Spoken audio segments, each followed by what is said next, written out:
Chapter 1032, What is Upbringing? Yan Erju looked at Wu Yenyun and just felt that her daughter was excessively strange. Very strange. Wu Jinshu realized something was off in the atmosphere and frowned as he spoke. Yenyun, what nonsense are you talking about? She is your mother. Without her, there'd be no you. Even if you're angry, you can't talk to your mother like that. Dad, do you think you're not biased? Wu Yenyun said, her eyes brimming with tears as she looked at Wu Jinshu. You actually like Yang too, right? In your heart, you wish Yang was your daughter. Yes, how can someone as unsuccessful as me be fit to be your daughter?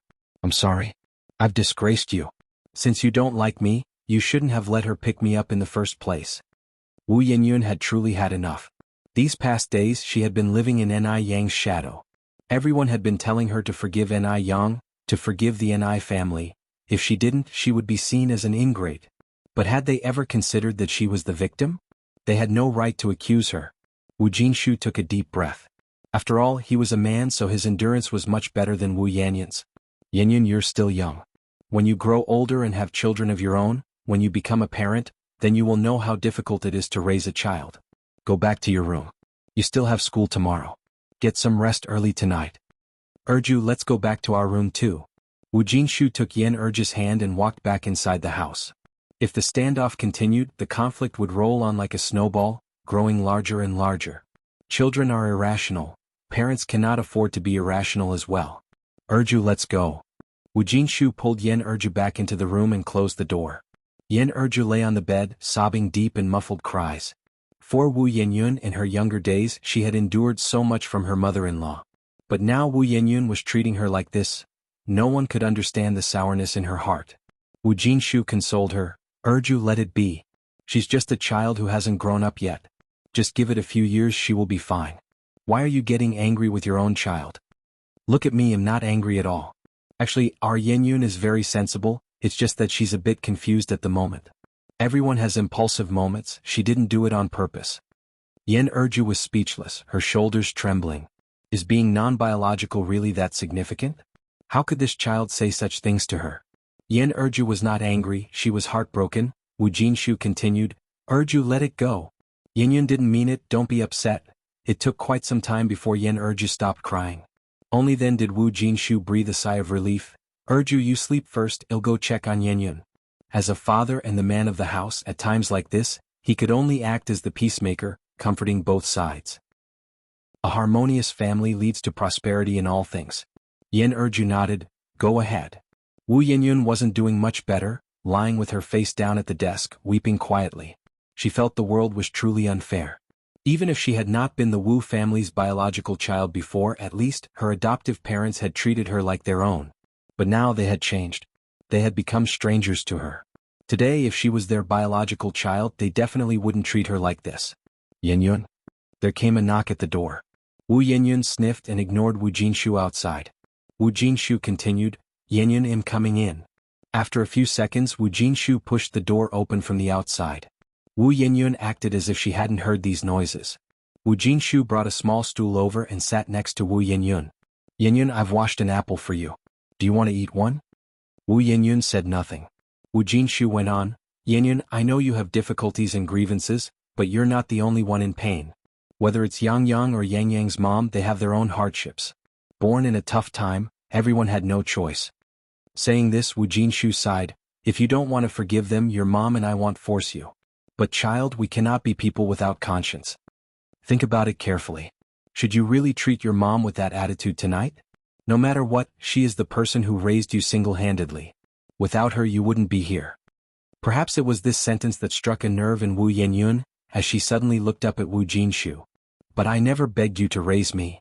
Growing up, Wu Yenyun had never once resented her family situation, because she knew how hard it was for her parents to raise her. If you find any errors, ads pop up, ads redirect, broken links, non-standard content, etc. Please let us know reports so we can fix it as soon as possible. Chapter 1033, What is Upbringing? _2. But now her parents had suddenly changed. If she had known this would happen, Yan Erju might as well not have picked her up and brought her home in the first place. Then she wouldn't have had to suffer like this. Maybe someone better off would have taken her in, then she wouldn't have met Yang and endured all this pain. Yinyun, you are my daughter and I am your father, so I won't get angry if you say these things to me. But it's different with your mom. You've been raised by your mom since you were a baby, through all the filth and mess. How would you feel if, as a mother, you heard that the child you've raised from birth spoke of you this way? If you were in her shoes, would you be sad? Think about it, has your mom ever treated you badly? At this point, Wu Jinshu paused before continuing. Your mom didn't say anything bad, she just doesn't want to see you regret it later on. I won't regret it. I will never forgive the Ni family in my life. There was no point in further persuasion at this juncture. Wu Jinshu said, as long as you don't regret it, that's fine. Otherwise, when you grow up and think back on today, you might blame your mom and me for not having advised you. Wu Yenyun sniffled and remained silent. Wu Jinshu went on, go and apologize to your mom. She's had a tough time. Okay, I understand. Wu Yenyun stood up and walked toward the master bedroom. Inside the master bedroom, Yen Urge's emotions had mostly stabilized, but her eyes were still red. Mom, I'm sorry I was wrong. I shouldn't have spoken to you that way just now. Yen Urge lifted her head to look at Wu Yenyun, watching her daughter who was gradually growing up, and felt her nose twinge, nearly on the verge of tears again. Having said this, Wu Yenyun turned and walked towards the door. Wu Jinshu came in from the side. Forget it, Urju. Since the child has apologized, let's not be angry. Yen Urju choked up and spoke, I'm not angry. The next day Yen Urju and Wu Jinshu prepared to visit the Ni family. Having said those things to them the day before, Wu Yenyun must have said even harsher words to Ni Yang and the rest. No matter what, they couldn't let the Ni family feel disheartened. Although Wu Yenyun had made it clear that she did not recognize the Ni family, their attitude remained as cordial as ever. Ni Tsuehua immediately made tea for them. Yang Yang's mom, Yang Yang, we've not raised our child well and we owe you an apology. Both husband and wife felt extremely guilty. Ni Yang brought out fruit and placed it on the coffee table. Godfather, godmother, I know this isn't your fault. Even though Yenyun refuses to acknowledge us, you two are still my godparents. This matter didn't involve Wu Jinshu and Yen Urju. This couple was truly exceptional. Wu Jinshu and Yen Urju had never expected Ni Yang to still be willing to call them godparents. They felt a complex mix of emotions. What does it mean to be well-bred? Perhaps this was it. Although Ni Yang and Wu Yenyun were blood sisters, the difference between them was more than just a little. Yang Yang, thank you. Yen Urju held Ni Yang's hand, her nose slightly tingling. Ni Yang smiled faintly, Godmother, we should be the ones thanking you for raising Yenyun to adulthood. The visit to the Ni family left the couple with many emotions. Back at home, Wu Jinshu and Yen Urju instructed Wu Dalong and Wu Erlong. No matter whom they forgot in the future, even if they disrespected their own parents, they must never forget Ni Yang. Ni Yang had shown great kindness to their family. Wu Dalong and Wu Erlong nodded. Mom and Dad, don't worry, Erlong and I would never be as heartless as our elder sister. Meanwhile, at the Ni family's small courtyard, Shengguanxi was carrying a bag rushing indoors. She was hurrying and failed to notice a banana peel on the ground. Just as she was about to step on it, Ni Yang came from the opposite side and gently kicked it into a nearby trash can. Shengguanxi gave a thumbs up. Yang Yang, you could go play soccer with skills like that. Ni Yang laughed. I might just give it a try tomorrow. By the way, Sister Xiaoxi, why are you in such a hurry? Shengguanxi said, I'm going back home to change clothes. I have things to do later. How about I give you a ride on my way out? Offered Ni Yang. Sure, Shengguanxi nodded. Then I'll go change right now. Before long, Shengguanxi came downstairs, changed into a pink down jacket, and had even applied lipstick, looking much prettier than usual. A fair lady is a gentleman's good match. Ni Yang teased, Sister Xiaoxi is dressed up so beautifully, are you going on a date? A blush quietly crept onto Shengguanxi's face. Are you really going on a date? Ni Yang asked. Aha, Shengguanxi nodded. Ni Yang continued, is your date with Zuoling? Shengguanxi nodded again. Shengguan had thought that Ni Yang would definitely try to persuade her not to be with Zuoling, but Ni Yang didn't say much. She neatly fastened her seatbelt, started the engine and drove away. Yang Yang, aren't you going to advise me against being with Zuoling anymore? Ni Yang smiled and looked back. If I advised you, would you listen? Shengguanxi shook her head. Ni Yang went on, since you wouldn't listen to me, there's no use in me saying more. Besides, I've always said that a fox will eventually reveal its tail. Ni Yang now had a better way to make Zuoling show his true colors. There was no use in saying more. Zuoling is not a fox at all. Shengguanxi claimed. Yang smiled slightly. Sister Xiaoxi, have you only been in love once? Shangguanxi exclaimed in surprise. Yang, how did you know? Zuoling was her first love and she was his. Yang said, I can tell. Mainly because you're too naive, Sister Xiaoxi. Anyone with a bit more experience in love wouldn't be like you. Shangguanxi responded speechlessly. Yang, you're several years younger than me. You talk as if you've been in many relationships. The car was fast and it didn't take long to arrive downtown. You can stop here, Shangguanxi said. Yang pulled over to the curb. Shangguanxi opened the door and waved at Yang. See you, Yang. Yang followed up. When will you return tonight, Sister Xiaoxi? I'll come to pick you up. Shangguanxi waved her hand. No need, I'll take the bus back. After separating from Yang, Shangguanxi arrived at the cafe where she and Zuoling had agreed to meet. By the time she arrived, Zuoling was already there. Zuoling was a very attentive person and very conscious of time. He never arrived late for a date, only early. Shangguanxi really liked this about him. Xiaoxi, you're here, Zuoling said as he immediately stood up from the sofa. Have you been waiting long? Shangguanxi asked somewhat embarrassedly. Zuoling shook his head. No, I just got here. As he spoke, he handed the menu to Shangguanxi. Choose whatever you like, Xiaoxi. Shangguanxi took the menu. I'll have a caramel macchiato. What about you? I'll have the same as you, Zuoling said. In fact, Zuoling didn't really like these kinds of drinks. He was just deliberately accommodating Shangguanxi to create more common topics of conversation. Shangguanxi nodded. Waiter, 2 caramel macchiatos, please. Sure, please wait a moment. After finishing their coffee, the two went to watch a movie. While buying tickets, a familiar voice rang out from behind. Shangguanxi. Shangguanxi glanced back slightly, only to see Wu Qinjun approaching. Wu number 3, you're also here to see a movie. Sister Xiaoxi, hi. Standing next to Wu Qinjun was a girl about 17 or 18 years old, Wu Qinjun's younger cousin. Anan, you're here too. Zhou Anan nodded. I came with my brother. Xiaoxi, I've got the tickets, Zuoling said, coming over from the other side. Oh, then let's go quickly. Wu Qinjun lifted his chin slightly. Shangguanxi, aren't you going to introduce us to this gentleman?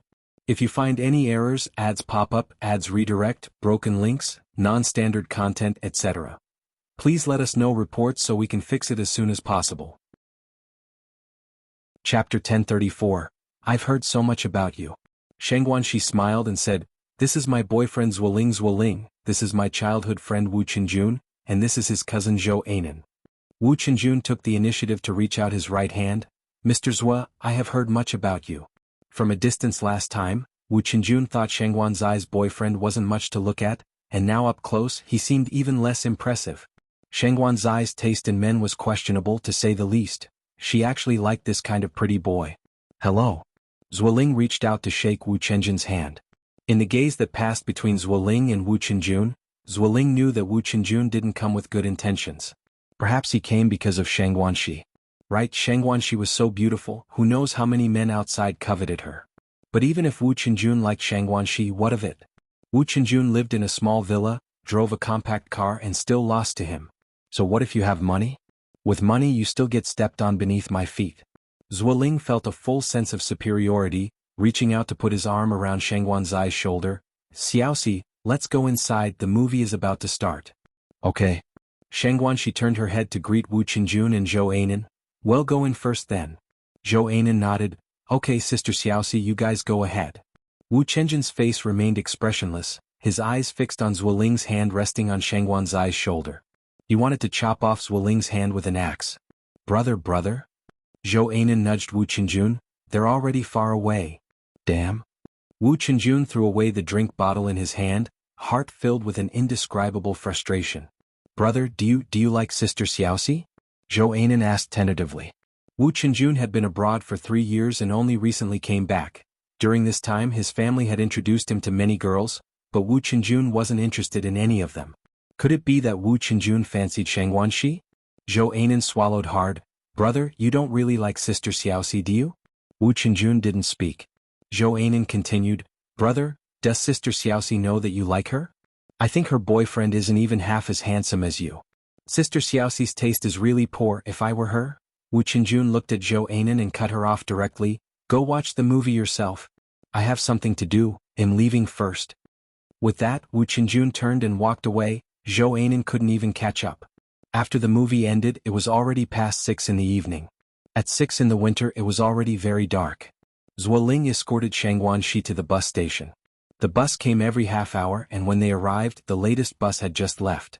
Zuoling looked around and then said, "Xiaoxi, wait here for me for a moment." Shangguanxi nodded. It was quite a while before Zuoling reappeared in front of Shangguanxi. Unexpectedly to Shangguanxi, Zuoling was on one knee in front of her. "What are you doing?" Shangguanxi was startled. Several passengers waiting for the bus also seemed surprised. Zuoling looked at Shangguanxi very earnestly. "Xiaoxi, will you marry me?" "What? A marriage proposal?" Shangguanxi covered her mouth, completely astonished. Zuoling took out a ring from his pocket. "Xiaoxi, today is the 1198th day since we met, and also 3 years and 1 month. The great man once said, any romance not aimed at marriage is frivolous. I'm an honest man, not good at sweet talk, and because of my limited ability, I couldn't even prepare a decent ring for you, but I know that you are not a vain girl. This ring, although it's neither gold nor silver, represents my sincere heart. I love you, Shangguanxi. Please give me the chance to take care of you." Ever since meeting Wu Qinjun, Zuoling always felt a sense of crisis. He was afraid Shangguanxi would fall for someone else, as people tend to change. Who knows what Shangguanxi would be like in the future? The most important thing was that Wu Qinjun was richer than him. So, the best solution now was to make Shangguanxi a member of the Zuo family quickly. Once Shangguanxi became part of the Zuo family, she wouldn't dare to entertain any whimsical thoughts. Zuoling knew girls too well. Girls like Shangguanxi loved to hear sweet nothings because they were so naive and simple. A few words from a man could easily make them head over heels. So what if there's no diamond ring? If you find any errors, ads pop up, ads redirect, broken links, non-standard content, etc., please let us know reports so we can fix it as soon as possible. Chapter 1035. I've heard so much about you. And I Tsuehua would marry Shangguanxi even without a diamond ring. Shangguanxi, with slightly red eyes, looked at Zuoling and had to admit that she was moved by him. "Zuoling, Xiaoxi, will you marry me please?" Zuoling continued, "Although my salary is only a little over 100 yuan a month and I can't afford an expensive diamond ring, please believe me, one day I will bring the most gorgeous diamond ring in the world before you. Please marry me." Upon hearing this, the passengers waiting for the bus were all stunned. Goodness, this young man is really impressive. He earns 100 yuan a month. And he's so good to his girlfriend. Such good men are really rare these days. Marry him. Marry him. The onlookers began clapping their hands. This kind of atmosphere is the most misleading. Shangguanxi reached out and took the ring made of wild grass, nodded with her eyes slightly red. "Okay." This answer was what Zuoling had expected, but he still pretended to be surprised, lifting Shangguanxi up and cheered, "Thank you, Xiaoxi. Thank you. Thank you for giving me this chance." Being lifted up in front of everyone, Shangguanxi was quite embarrassed. "Put me down quickly, the bus is about to come." Zuoling put down Shangguanxi. The bus arrived shortly after, and Zuoling got on with Shangguanxi. Shangguanxi reminded him, "Zuoling, you got on the wrong bus. Your home is in the opposite direction." Zuoling smiled and said, "It's okay, I'll take you home." "Then how will you get back?" asked Shangguanxi. Zuoling casually replied, "He'll take the bus back later, taking you home is the most important thing now." Shangguanxi was very fortunate to have a boyfriend as good as Zuoling. "Zuoling, thank you." Zuoling smiled and said, "We'll be family soon, you don't need to thank me." Shangguanxi shyly lowered her head. Zuoling continued, "Xiaoxi, when do you plan to marry me?" He had already planned that after Shangguanxi married him, he would have her quit her job at the factory, stay at home with peace of mind, tending the house and looking after the elders. After all, Shangguanxi didn't make much money a month anyway. With Shangguanxi around, there would be no need to hire a nanny, saving some nanny expenses as well. Shangguanxi was so beautiful, she could hold her own in gatherings outside and serve as a nanny at home, and could have sons to continue the family line. Such a good wife was hard to find. He was really capable. He had wooed Shangguanxi with just a grass-made ring. Could any other man do that? Zuoling felt more self-satisfied and his smile widened. Shangguanxi curiously said, "What are you smiling about?" Zuoling put his arm around Shangguanxi's shoulders. "I'm just feeling secretly happy." "Secretly happy?" Shangguanxi was slow to catch on. Zuoling continued, "To be able to marry such a gentle, kind, beautiful and generous wife, how could I not feel secretly happy?" At these words, Shangguanxi became even more embarrassed. Was she really that excellent in Zuoling's eyes? Zuoling added, Xiaoxi, when exactly do you plan to marry me? Shangguanxi blushed and said, It's not just up to me, I need to go back and ask for my parents' opinions to see what they say. Zuoling nodded, Uncle has brought you up, so it's indeed important to ask his opinion. As for your aunt's opinion, you can either take it or leave it. After all, you have no blood relation with her, and she wasn't the one who raised you when you were little. That's not how you should speak. My mom is a very nice person. She cares a lot about me. Shangguanxi was not the type of ungrateful person. Her relationship with Enai Tsuehua wasn't something that anyone could easily stir up with a few words. Zuoling was a smart man. He knew he should play along with Shangguanxi at this moment and not contradict her. Xiaoxi, I must have accrued good fortune in my previous life to be able to marry such an outstanding, kind-hearted girl like you this lifetime. Right now, to him, Shangguanxi was more important than anything else. After getting married, he would be able to turn himself around and be the master. He wasn't afraid Shangguanxi would divorce him. Given Shangguanxi's standards, she couldn't find a better man than him. Even if Wu Qinjun was interested in Shangguanxi, what could that do? Could Wu Qinjun accept a woman who had been with someone else, a second-hand one? He figured Shangguanxi wouldn't have the guts to divorce him. Shangguanxi couldn't read minds, nor did she know what Zuoling was thinking, simply taking Zuoling's words for heartfelt sincerity. Zuoling, don't say that. I have many flaws too. Zuoling said, It doesn't matter. I can accept all of your flaws. After a while, the car reached its station. Zuoling dropped Shangguanxi off at the entrance of the village before taking the bus back. When he arrived home, Zuoling told his parents about his proposal. Hearing this, his mother, agitated, stood up and slammed the table. No way. I don't agree. You have to agree because I already proposed. Xiaoxi has even accepted. Zuoling said. His mother, overwhelmed with anger and her heart pounding violently, said, Foolish. Ling Ling, you're so foolish. That Shangguanxi has neither looks nor family background. She is not worthy of you. Her son was a dragon among men. In ancient times, he could have married a princess or become a son-in-law to the emperor. What was Shangguanxi? She wasn't even comparable to a sparrow. Zuoling firmly stated, I'm going to marry Xiaoxi no matter what. I like Xiaoxi. Although her family background isn't great, she's educated, good-looking, and presentable. Saying this, Zuoling casually picked up a fruit knife and placed it against his neck. Mom and Dad, if you don't let me marry Xiaoxi today, it'll end my life. Seeing Zuoling with the fruit knife terrified his parents. They knew Zuoling was the Zuo family's only bloodline, their lifeblood. Without Zuoling, what would be the point of their existence? Ling Ling Ling Ling, calm down, don't hurt yourself, his mother said anxiously. Give the knife to Mom quickly, be good Ling Ling. Zuoling stepped back. Mom, don't come any closer. Unless you agree to let me marry Xiaoxi, I'll die right here before your eyes. Zuoling's father turned pale with fear. Ling Ling, my heart's joy, please put the knife down. Given the situation, his mother had no choice but to nod in agreement. Fine. I agree.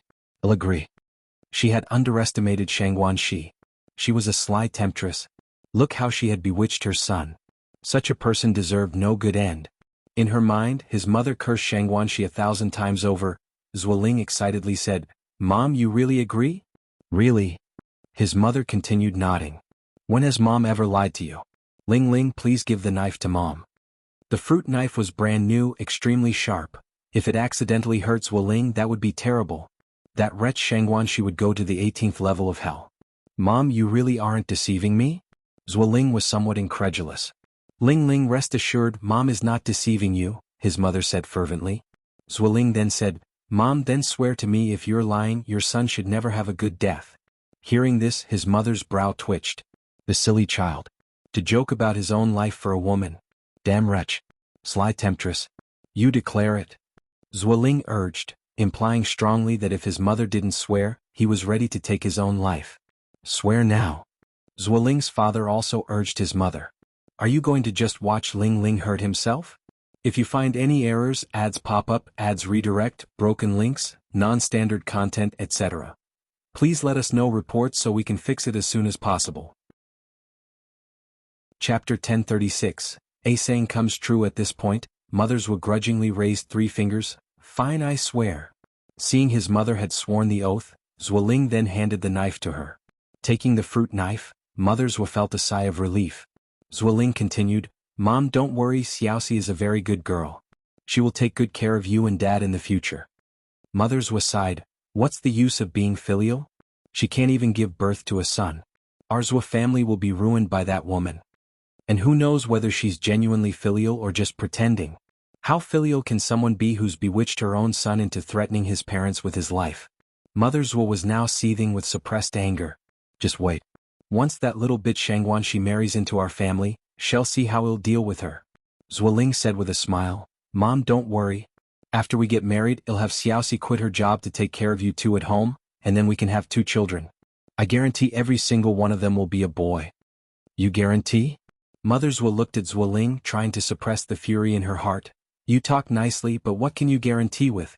You must have been bewitched by that woman. It's not like you can just say it and it happens. People like Shangguanxi, you can just tell she won't give birth to a son. Zuoling said with a smile, nowadays with the advancement of science and technology, as long as one is 5 months pregnant, you can find out the gender of the baby. When Xiaoxi is pregnant, well, go to the hospital to check. If it's a girl, we just abort it, right? In the 1980s, ultrasound was popular due to family planning reasons, and many families would go to unlicensed clinics to check the gender of the fetus during pregnancy. If it was a girl, they would abort it. If a boy, they would keep it. This laid a severe foreshadowing for the unbalanced gender ratio in later generations. Why would the dowry prices skyrocket in the future? Because there are fewer and fewer girls and more boys. Hearing this, Mother Zhuo's eyes lit up. Really? Zuoling nodded. Would I lie to you? Mother Zhuo asked, how do you know this? Our co-worker Xiaosun just ended up with a big fat boy. Didn't his wife first give birth to a little girl? I heard they aborted 5 times before finally having a boy. They had a son, but the daughter-in-law's health was destroyed. But compared to a son, what's a daughter-in-law worth? If a woman divorces, she won't have a good reputation, but if a man's wife dies, he can still remarry. Mother Zhuo was still a bit uneasy. Are you so certain that Shangguanxi will agree to the abortion? Zuoling said with a smile, once she's married into the Zhuo family, she'll belong to our household, and by then she won't have a say in the matter. That's also true. Mother Zhuo nodded in satisfaction. As she finished speaking, Mother Zhuo continued, it's just that her family background is somewhat inferior. Honestly, I think Lai Bao is better. That kid Lai Bao. Mother Zhuo hadn't finished her sentence before Zuoling interrupted her. Mom, please don't bring up that Chen Lai Bao again. Looking at someone like that just annoys me. I'm going back to my room to rest. Mother Zhuo watched Zuoling's retreating back inside. All right, don't be angry, Father Zhuo said.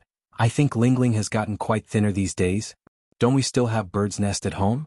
Go stew some to nourish him. Compared to getting angry, of course, their son's health was more important. Mother Zhuo hurried to the kitchen to stew Bird's Nest. At the Ni family. During dinner, Shangguanxi announced to her family the news of Zuoling's marriage proposal. Upon hearing this, there was a silence at the dinner table. Ni Cuihua looked at Shangguanxi in surprise. Xiaoxi, you agreed? Shangguanxi nodded. I think Zuoling is a very good young man, so I agreed. She had not agreed to Zuoling impulsively. She and Zuoling had 3 years of emotional foundation, and now agreeing to the marriage proposal felt natural. Ni Yang looked up at Shangguanxi. Sister Xiaoxi, with what did Zuoling propose to you? Ni Yang was a bit afraid that Zuoling had been a freeloader. Of course, a proposal can't be without a ring, Shangguanxi replied. This answer was indeed beyond Ni Yang's expectation. It seemed that Zuoling's character wasn't as bad as she had imagined. At least he used a ring to propose. She was really afraid that Zuoling couldn't escape the nature of a scumbag and would resort to freeloading. What kind of ring is it? Show us, old lady, Shangguan said somewhat discontentedly. Shangguanxi said with a smile, a very unique ring. Shangguanxi was not a materialistic girl to begin with, and she hadn't suffered when she was younger. She thought that the straw ring given by Zuoling embodied the love mentioned in books. If you find any errors, ads pop up, ads redirect, broken links, non-standard content, etc., please let us know reports so we can fix it as soon as possible. Chapter 1037. A saying comes true _2. Unique? This statement really whetted everyone's appetite. Shangguanxi looked at Shangguanxi. Could it be a pigeon's egg? Bigger than the one Dad gave Mom? When Shangguan Dehui proposed to Ni Cuihua, he did buy a sizable diamond ring. Shangguanxi said speechlessly, Brother, you're so tacky. As she finished speaking, Shangguanxi took out a ring woven from wild grass from her pocket. This is the engagement ring Zuoling gave me. Upon seeing this, Shang Guansu almost spat out the soup he had just swallowed. A ring made of grass. No one expected Zuoling's engagement ring to be a grass-woven ring. Even N.I. Yang was taken aback. She had thought that Zuoling wasn't someone to bluff his way through, but it turned out he couldn't escape his scoundrel nature. Given Zuoling's family background, even if he couldn't afford a pigeon's egg, he should have at least bought one made of gold. After all, Zuoling was a minor official with a monthly salary of over 100 yuan. With the current cheap gold prices, 2 months' salary was enough to buy a very respectable gold ring. But Zuoling didn't. This showed that Zuoling didn't take Shang Guanxi to heart at all. He was deceiving Shang Guanxi, perhaps he just wanted to trick her into his grasp. Such a trifle fooled you? Shang Guansu picked up the ring in Shang Guanzai's hand, his face filled with incredulous laughter. Shang Guanxi seriously said, "Perhaps in your eyes, this is just worthless wild grass, but to me, it represents Zuoling's true heart. His sincerity is priceless." Zuoling's sincerity couldn't be measured with money. N.I. Yang nodded slightly. "Yeah, true love is priceless, I agree with Sister Xiaoxi." "Yang Yang?" N.I. Tsuehua looked at N.I. Yang in surprise. Shang Guanxi smiled and said, "Yang Yang, you understand me." N.I. Yang held a high status in the family, and with her approval Shang Guanxi felt much more confident. "But Sister Xiaoxi, the phrase true love is priceless also depends on the situation," N.I. Yang continued. "For instance, if someone comes from a poor background and has only 1 yuan but gives it all to you, and would do anything for you, that is true love. But if someone obviously has 100 yuan and isn't even willing to give you one, that's not true love. That's just taking advantage of you." In N.I. Yang's eyes, family background wasn't the issue. What mattered was character. As long as the Zuo family had good character and Zuoling was truly sincere towards Shang Guanxi, everything else wasn't a problem. But now, Zuoling was merely putting on an act for Shang Guanxi. Hearing this, Shang Guanxi was stunned. She had been immersed in love and had never considered this issue. Could it be that Zuoling was really just acting? It surely wasn't. Shang Guandehui nodded. "I think Yang Yang is right. Xiaoxi, it's clear from this proposal issue that Zuoling is not sincere towards you." Old Lady Shangguan also nodded in agreement. "I also think Yang Yang is right. Zuoling is just trying to take advantage of you, who uses a grass-woven ring for a proposal. You guys aren't playing house as kids. What era is this to use a blade of grass to take a wife? Even decades ago this wasn't done." Old Lady Zheng added, "Xiaoxi, you're not married yet and Zuoling is already daring to deceive you like this. What will happen after marriage? Will he still regard you as a person?" Shang Guanxi fell silent, not saying a word. Shang Guanxi, snap out of it. "Don't let love blind you. That pretty boy Zuoling is not worthy of my sister." Shang Guansu flicked Shang Guanzai's forehead. Shang Guanzai's originally delightful mood was now washed away, leaving her somewhat depressed as she poked at the rice in her bowl. Saying less is more, as saying too much can backfire. Seeing Shang Guanxi like this, everyone else fell silent. It was just a precautionary shot for Shang Guanxi to brace herself mentally, so she wouldn't be overwhelmed by the truth when it came out. Meanwhile, at the Zuo family's home, mothers were brought Zuoling a bowl of bird's nest soup. Zuoling sat up from his bed. "Mom, where did this bird's nest come from?" Their family was decently off, but bird's nest was still a bit extravagant. "It was given by Lai Bao a few days ago," Mothers was said. "I just finished cooking it, eat it while it's hot." Zuoling received the bowl with both hands and tasted it. "It's quite fragrant." Could bird's nest not be fragrant? Mothers were continued, "I tell you, Lai Bao is a good girl, her family has money, and her parents are still young, they can earn for many more years. If she marries into our family, not to mention bird's nest, even if you wanted dragon meat from the heavens, Lai Bao would find a way to buy it for you. Look at what Shang Guanxi brought last time she visited our home. Was she even half as sensible as Lai Bao? Bringing such cheap things on her first visit. How did her parents even raise her?" Upon hearing this, Zuoling placed the bowl on the bedstand. "I am eating. Can't you give it a rest? Blabbering on, it's so annoying. Mentioning that Chen Lai Bao just ruins my appetite. I can't eat."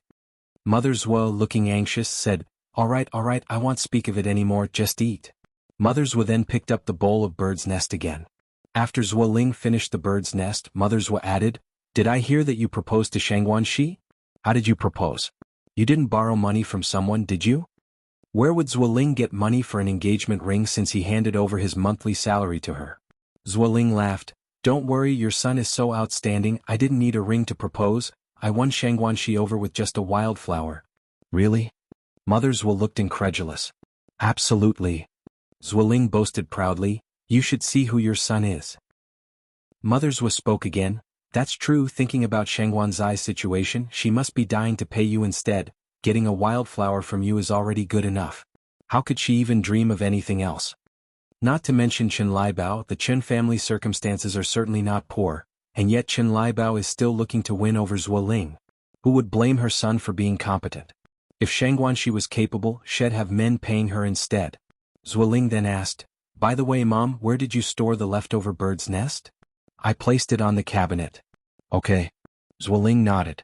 The next morning, while Mother and Father Zhuo were out for a walk, Zhuoling secretly packed the remaining bird's nest into his bag and took it with him.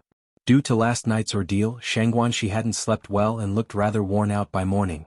During lunch, Zhuoling asked with concern, Xiaoxi, what's wrong? Didn't you sleep well last night? Shangguanxi shook her head, it's nothing. Zhuoling held Shangguanzai's hand and continued, by the way Xiaoxi, have you told your uncle and aunt about us yet? Shangguanxi shook her head, not yet, I think it's too soon. We've only just met the parents, should we rush into marriage? Shangguanxi was very hesitant. She really liked Zhuoling, but she feared he was just appeasing her. What would she do if everyone's words turned out to be prophetic? Xiaoxi, we've known each other for 3 years. Don't you trust me yet? Or has someone been setting you against me? I hate to say it, but your family situation is really complicated, with stepmothers, stepsisters and 2 elderly folks unrelated to you by blood. Xiaoxi, you're so kind, I worry they might deceive you. No one's stirring anything up, I just think it's too soon. They are all my family, they wouldn't deceive me. Shangguanxi never considered Ni Cuehua and the others as strangers. Zhuoling sighed, Xiaoxi, you are too kind. By the way, I have something for you, guess what it is? What is it? Asked Shangguanxi. If you find any errors, ads pop up, ads redirect, broken links, non-standard content, etc. Please let us know reports so we can fix it as soon as possible. Chapter 1038, Rather starved to death. Zhuoling chuckled and said, guess. What is it really? Shangguanxi was very curious.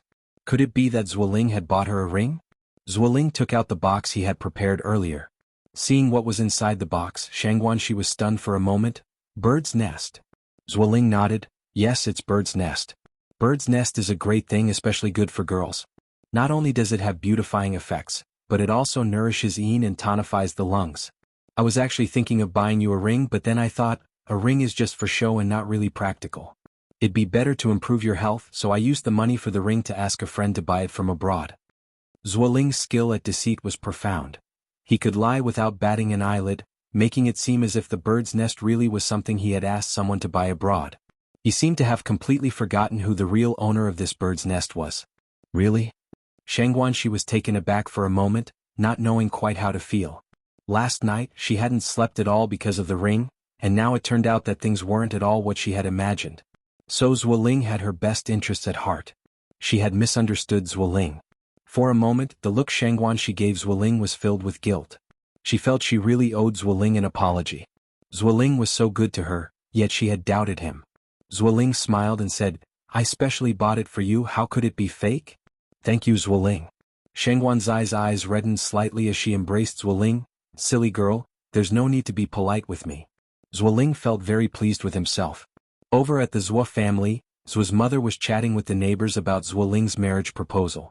Your Ling Ling must have spent quite a bit of money on the proposal, right? When my son proposed, he spent over 200 yuan on a ring, and that doesn't even include the bride price. Upon this topic, Zhuo's mother's face beamed with pride. Not at all, our Ling Ling didn't spend a penny. Really? Everyone expressed their doubts. Zhuo's mother continued, would I lie to you? The girl really likes our Ling Ling, she virtually wants to pay dowry to us. How could she dare to let our Ling Ling spend a penny? What if our Ling Ling doesn't want her anymore?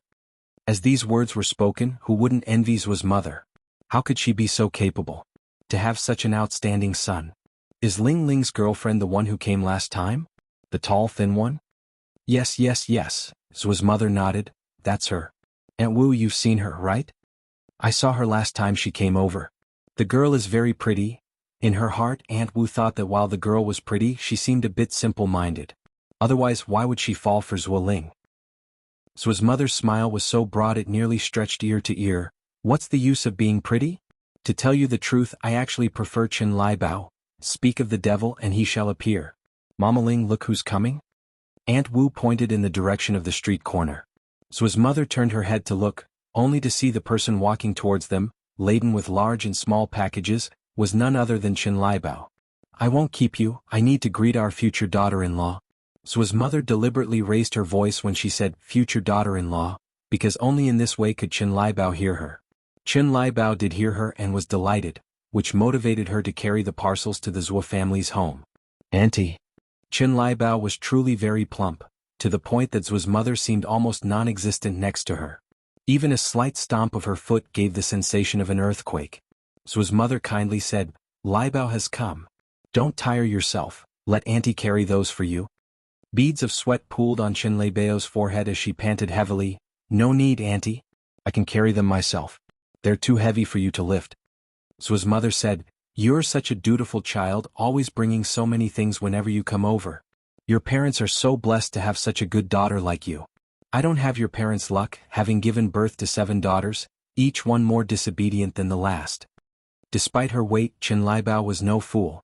She knew Zuo's mother was only after her possessions. But she just liked Zuo Ling, had liked him since they were young. She was afraid that Zuo's mother wouldn't want anything, and if she truly wanted nothing, Chen Lai Bao would lose her advantage. So she and Zuo's mother each had their own agendas. Chen Lai Bao said with a smile, It's my duty to be dutiful to you. By the way, has Zuo Ling not come back yet? She had timed her visit with Zuo Ling's usual time off from work. If you find any errors, ads pop up, ads redirect, broken links, non-standard content, etc., please let us know reports so we can fix it as soon as possible. Chapter 1039, Rather starved to death. Zuo's mother walked into the house with Chen Lai Bao. Lingling hasn't come back yet, you sit first, Auntie will go peel an apple for you to eat. Thank you, Auntie. Chen Lai Bao put the gift she had brought to one side. After a while, Zuo Ling returned. When he saw Chen Lai Bao sitting on the sofa, his face changed. How did you get here? He didn't even want to bother giving Chen Lai Bao lip service. But Chen Lai Bao didn't mind Zuo Ling's attitude at all, stood up and said, Zuo Ling, you're back. Look what I brought you, a gift. This is a men's shirt I had my cousin bring back from abroad, and this, a Longyan's watch. I've heard many people like this watch these days. That watch, it seemed pretty nice, and as far as he knew, it was worth quite a bit of money. If he wore it to work, he would definitely look impressive. Not a single man doesn't love watches. The anger on Zuo Ling's face disappeared all at once. Chen Lai Bao observed the expression on Zuo Ling's face and carefully said, Shall I put it on for you? Zuo Ling didn't refuse Chen Lai Bao. Chen Lai Bao was overjoyed, immediately helped Zuo Ling put on the watch. Look how good this watch looks. By the way, I bought a women's one for Auntie too. Really? Zuo Ling's mother came out of the kitchen. Really? Chen Lai Bao took out another watch box from her bag. Auntie, this is for you. Zuo's mother was delighted. Lai Bao, what do you want to eat tonight? Auntie will cook it for you. Chen Lai Bao said with subtlety, Anything Auntie cooks, I love to eat. Auntie, let me help you cook too. Zuo's mother refused. No need, you just sit in the living room and chat with Lingling, Auntie can handle it. Chen Lai Bao continued, By the way, Auntie, where is your nanny? Zuo's mother said, She said there was something urgent back home and asked for leave a few days ago. Chen Lai Bao nodded, Oh, I see.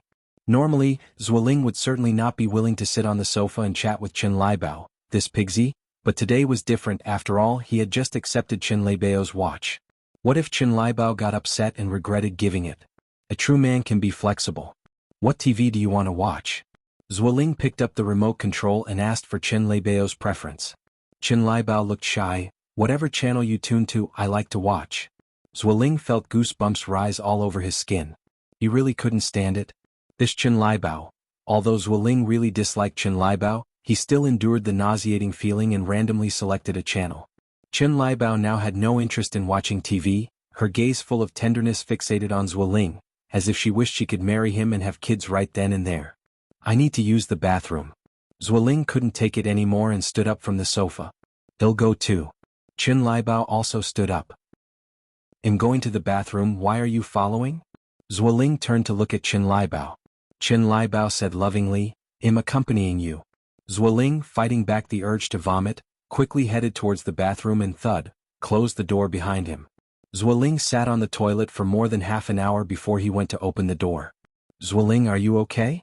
Zuoling had thought Chen Liebao would have left. He wasn't careful and bumped into Chen Liebao. Chen Liebao stretched out her hand to hold Zuoling's head. Zuoling, how can you be so careless? Are you okay?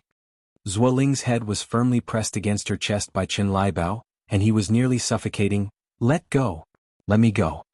An opportunity like this was rare, and Chen Liebao wasn't stupid. She had no intention of letting go. Chen Liebao was quite heavy and strong. How could Zuoling compete with her? After a full 5 minutes, Chen Liebao finally let go. Zuoling, are you okay? It was truly disgusting. How could Chen Liebao be so shameless? Zuoling immediately covered his mouth and rushed to the bathroom to throw up.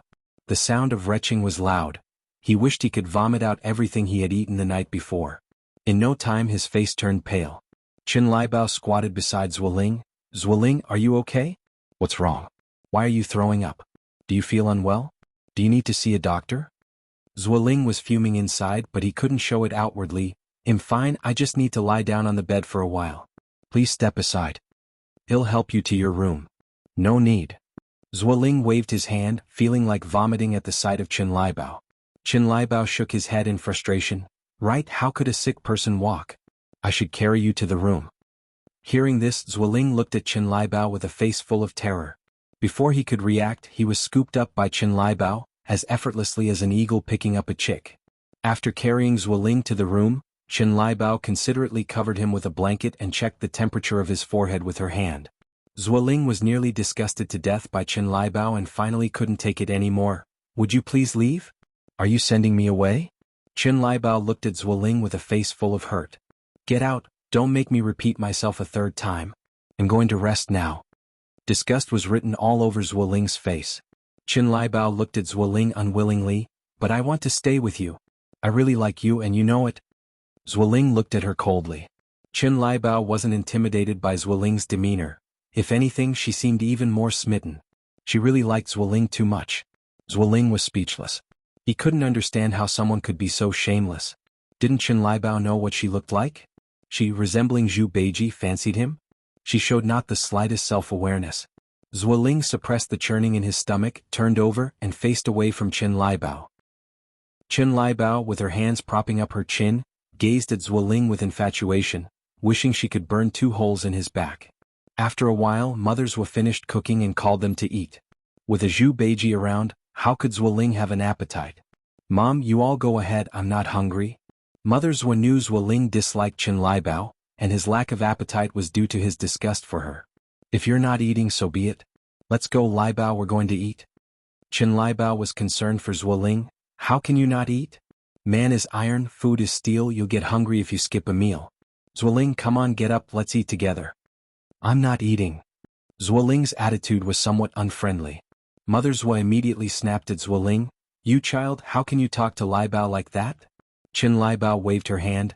It's fine, auntie, I just love Zuoling's personality. This is what makes him so manly. Her last words came with a look of infatuation. Zuoling couldn't take it anymore. He felt like he was going to be disgusted to death by Chen Liebao. This fatso. When was she going to stop? He couldn't stand it anymore. I said I'm not eating, aren't you annoying? Zuoling couldn't help but shout. Chen Liebao clenched her hands into a fist. Ah, he's getting more and more manly. Zuoling, Mother's was sported a proud grin. How could her son not be outstanding? Someone was even willing to chase after him with such fervor. Chen Liebao continued, Zuoling, if you don't want to get out of bed to eat, that's okay. They'll bring the food over and feed you later. Feed him? He would rather starve than be fed by that fatso. Zuoling was startled and immediately threw off the blanket, standing up from the bed. I'll go. All right? You just leave my house after you've finished eating. Meanwhile, at the Anai family's house. Shangguan, she took out the bird's nest that Zuoling had sent and showed it to Anai Tsuehua. Mom, we misunderstood Zuoling yesterday. He isn't belittling me. Instead, he used the money for buying a ring to purchase bird's nest. He said that rings are flashy but of little substance, and it's better to buy bird's nest to nurture my health. If you find any errors, ads pop up, ads redirect, broken links, non-standard content, etc., please let us know reports so we can fix it as soon as possible. Chapter 1040. Set a trap. Although these birds' nests aren't top grade, they're still imported from overseas and are much more expensive than a regular gold ring. With the Zua family's financial capability, For him to buy these birds' nests for Shangguanxi was indeed quite remarkable. Could they really have misunderstood Zuoling? For a moment, Enai Tsuehua wasn't quite clear about the truth. Are these birds' nests really from Zuoling? Old Lady Shangguan, holding little Enai Yun, came over from the other side. Really, Grandma? Shangguanxi nodded her head. Do I need to lie about something like this? Old Lady Shangguan picked up a bird's nest and inspected it carefully. It couldn't be fake, could it? Grandma, why don't you trust Zuoling? Shangguanxi said speechlessly. He's not the type of person to fool me with fake stuff. Right then, Enai Yen also walked in from outside. Shangguanxi hurriedly waved to Enai Yen. Yang, come here for a second. Enai Yen walked over. What's up, Sister Xiaoxi? Shangguanxi continued. Yang, do these birds' nests look fake to you? Enai Yen picked up a bird's nest. Imported from Malaysia, they're not fake. Go ahead and eat them. Birds' nests are very good for women. Hearing Enai Yen's response, Shangguanxi felt relieved. See? I told you these birds' nests aren't fake. How could Zuoling give me fake birds' nests? Zuoling gave these? Enai Yen looked at Shangguanxi somewhat surprised. She really hadn't expected Zuoling to gift Shangguanxi such precious items. That was really odd. Shangguanxi quickly explained the reason to Enai Yen. Upon hearing this, Shangguanxi raised her eyebrows slightly. Sister Xiaoxi, didn't you ever think that these birds' nests could have been given to Zuoling by someone else, and he just passed them on to you? With Zuoling's character, Enai Yen found it really hard to believe that he had bought these birds' nests to give to Shangguanxi. Could a tight-fisted person pluck feathers? That's totally illogical. Impossible, Shangguanxi said firmly. Zuoling wouldn't deceive me. Enai Yen nodded. Sister Xiaoxi, it seems to me you're getting in deeper and deeper. It seems some things needed to be initiated earlier. Enai Yen squinted subtly. Shangguanxi laughed. Oh well, I just trust Zuoling just like you trust Mo Qishan. A shallow dimple appeared on Enai Yan's face. If Mo Qishan dares to deceive me like that, I'll smash his head in. Far away in a foreign land, attending a meeting, Mo Qishan sneezed out of the blue. Oh, who was thinking of him? Could it be his wife? A faint smile curled up Mo Qishan's lips, wrapping the outside snow and bringing a chilling cold. The people at the conference table shivered. Big boss, please stop smiling. So terrifying. Shangguanxi said, if our family's Zuoling dares to deceive me, then I will also smash his head in. Enai Yen laughed. Sister Xiaoxi, I'm looking forward to seeing that. Don't worry, you'll never get to see it, Shangguanxi said, smiling as she wrapped her arm around Enai Yan's shoulder. Enai Yen just smiled. After dinner, Enai Yen called Li Tong. Hello, Yang. Li Tong's voice sounded very excited. Due to her flawless skin, having just received some money from her elders, how could she not be excited? She was so happy she could jump. Enai Yen continued, Tong, are you free tomorrow morning? If you are, let's have coffee together. Enai Yen inviting her, even if she was busy, she had to make time. After all, Enai Yen was her god of wealth. Li Tong said, I have time, of course I have time. What time shall we meet tomorrow morning? Let's meet at 10, Enai Yen said. Okay, no problem. Don't miss it. If you find any errors, ads pop up, ads redirect, broken links, non-standard content, etc. Please let us know reports so we can fix it as soon as possible. Chapter 1041. Appointment with Li Tong. One more update. After arranging it with Li Tong, Enai Yang hung up the phone. The next morning, Enai Yang drove to meet her. Truth be told, she didn't want to drive, but it was too cold now and riding a bike would have taken courage. When she arrived, Li Tong was already there. Yang, over here. Li Tong stood up and waved at Enai Yang. Enai Yang walked over with a smile. Tong, how come you're so early? She was worried that Li Tong might wait for her, so Enai Yang had purposely come 10 minutes early, but Li Tong had arrived even earlier. Li Tong said, well, I have the day off today and nothing to do at home. Enai Yang handed the box she was holding to Li Tong. Tong, this is the newest product from Frosty Jade Skin, why don't you try it out? New product? The mention of those 3 words lit up Li Tong's eyes. Frosty Jade Skin's products were in such high demand that ordinary people couldn't even buy the limited editions, let alone new ones. Wow, what's this new product? Is it a face mask? Li Tong immediately opened the packaging. Frosty Jade Skin already had a milk pearl powder face mask, but face masks didn't usually look like this, so Li Tong was very curious, wondering exactly what this was. Enai Yang explained with a smile, this is a snail essence eye mask which can lighten crow's feet and under eye lines as well as reduce dark circles. It is quite effective.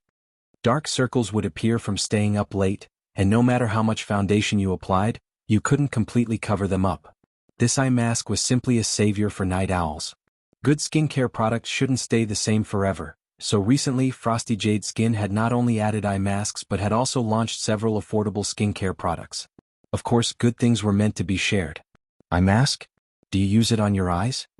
Li Tong continued to ask. Exactly, and Ai Yang nodded. Li Tong followed up, Yang, thank you. How much is it?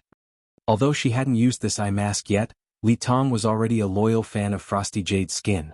She believed that Frosty Jade Skin wouldn't disappoint her. The eye mask must be really good. And Ai Yang replied with a smile, this is a new product, currently in the trial phase. Just let me know how it works for you afterward. There's no need to pay. Li Tong wasn't the kind to take advantage. No way, Yang, I can't accept the eye mask if you're not taking the money. And Ai Yang took a sip of coffee. Tong, if you really feel bad about it, then do me a favor instead. What favor? Just tell me, said Li Tong. And Ai Yang began speaking softly. Hearing this, Li Tong patted her chest and said, no problem, leave it to me. I promise he'll take care of it. Then he'll have to trouble you. It's no trouble at all, Li Tong continued. Yang, if you ever need help with anything in the future, just let me know. Since she wasn't working today, she spent time on a date with Zhuoling. Zhuoling brought up marriage again. Regarding the matter of marriage, she was also somewhat at a loss. After all, it was a commitment for a lifetime and she wanted to think it over properly. Xiaoxi, do you not love me? Zhuoling asked. She replied, no, I love you very much. Zhuoling, why would you think that? Zhuoling continued, if you love me, why won't you marry me? Especially since you've already accepted my proposal. Zhuoling was anxious. The longer the delay, the more likely it was that she might be snatched away by Wu Qinjun. She thought for a moment and then said, Zhuoling, this is a matter for a lifetime. I need to discuss it with my family and prepare a lot of things. Have you already discussed it with your uncle and aunt? Zhuoling replied, my parents really like you, they can't wait for me to marry you. There's no need for discussion, they're just waiting for your response now. After all, he had even threatened with his own life once, so his parents didn't dare to disagree. She said, don't worry, Zhuoling, he'll pick a good day soon to talk to them about this, and I promise you won't have to wait too long. She was in a hurry too. Her family had many misconceptions about Zhuoling and continuously disapproved of her marrying him. Was she supposed to secretly take her household registration book and sneak off to the Civil Affairs Bureau to register? But doing so would surely anger her parents once they found out. Hearing she say this, Zhuoling no longer pressured her. Then he'll wait for your good news. She nodded. Zhuoling continued, by the way, Xiaoxi, I had a friend bring back a gift for you from abroad again. What gift? She asked, her face alight with surprise. This time Zhuoling didn't let she guess and directly pulled a beautifully wrapped gift box from his pocket. Xiaoxi, why don't you open it and see? As instructed, she opened the gift box and saw, nestled in the red velvet, a gorgeous Longines watch. Do you like it? Zhuoling asked. To ordinary people, a Longines watch was extremely luxurious, but for Shangguanxi it was hardly worth mentioning. For example, the foreign brand watch on Shangguanxi's wrist was more than 100 times more expensive than the Longines. Unfortunately, Zhuoling didn't realize the worth and thought Shangguanxi was wearing a no-name watch. Still, since the watch represented Zhuoling's sentiments, Shangguanxi exclaimed with delight, I love it. Thank you so much, Zhuoling. A Longines watch cost over 200 yuan, and although it wasn't expensive, it at least proved Zhuoling's sincerity toward her. Just as Ai Yang had said, if a person has 1 yuan and is willing to give it all to you, that's real love. Real love is priceless. Zhuoling earned only a bit over 100 yuan a month, yet he was willing to give her a watch worth over 200 yuan. That was real love. Shangguanxi was overjoyed to have found such a good man in this lifetime. Let me help you put it on, Zhuoling continued. Shangguanxi nodded and took off the watch she was wearing to pocket it. With disdain, Zhuoling said, Xiaoxi, that watch of yours is all worn out. Why keep it? Just throw it away. Shangguanxi replied, this watch was a gift from my dad, it holds special meaning. Zhuoling nodded, I see it's from your father, then it shouldn't be thrown away. After helping Shangguanxi put on the watch, he raised his own left hand and said, look, Xiaoxi, now our watches even match. Shangguanxi's smile grew even more joyful. Wearing the watch Zhuoling had given her, the thought of marrying him grew increasingly stronger. Shangguanxi had made up her mind. If her family still didn't approve, she would be bold for once. Zuoling was such a good person, she believed her family would understand her. Zuoling dropped Shangguanxi off at her home, then headed to his own place. As soon as he got home, Mother Zhuo asked with a stern face, "Lingling, did you take my watch?" That watch had been a gift from Qin Liebao to her, and she hadn't even had the chance to wear it before it disappeared. Zuoling nodded. "Yes, what about it? What did you take my watch for?" Mother Zhuo demanded. Zuoling sat down on the couch. "I gave it to Xiaoxi." "What?" Mother Zhuo nearly shrieked. He had given it to Shangguanxi? He had actually given that expensive watch to that little bitch. Do you know how much that watch cost? Mother Zhuo's face turned red with anger. Without a care, Zuoling picked up an apple. "It's just a watch, right? Is it worth all this fuss? Besides, Xiaoxi is not an outsider. She's about to marry into our family. That watch costs over 200 yuan. Over 200 yuan. I couldn't even bring myself to wear it, and there you go, giving it to that little bitch without even blinking an eye." They weren't even married yet, and her son was already so enamored with that little bitch. What would happen if they did get married? "Go right now and get that watch back from that little bitch. Go now." Mother Zhuo pushed Zuoling toward the door. Speechless, Zuoling said, "Mom, is it really worth it? I'm your son. Do I mean less to you than a watch?" Mother Zhuo yelled, "It's my watch. What gives you the right to give it to that little bitch? If you don't want to get it, then I will go to that little bitch myself and get it." "That damned little bitch, daring to take her things." Zuoling continued, "Mom, calm down. Xiaoxi is going to marry into our family soon. We can just have her return the watch later. Right now it's not going to happen, we're at a critical point. If you screw up our affair at this time, then I might as well be dead." After saying that, Zuoling casually picked up the fruit knife on the table, appearing as if he were about to commit suicide. Mother Zhuo was terrified, her face turning deathly pale. Lingling dropped the knife.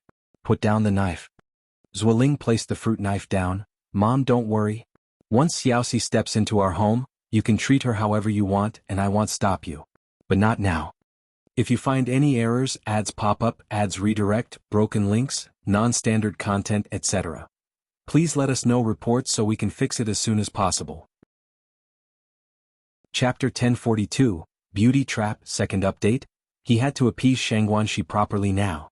If he ruined the relationship at this time, wouldn't all his previous efforts be wasted? With suppressed frustration, Mother Zhuo said, Fine. I won't look for her. Is that not enough if I don't look for her?" Zuoling responded with satisfaction.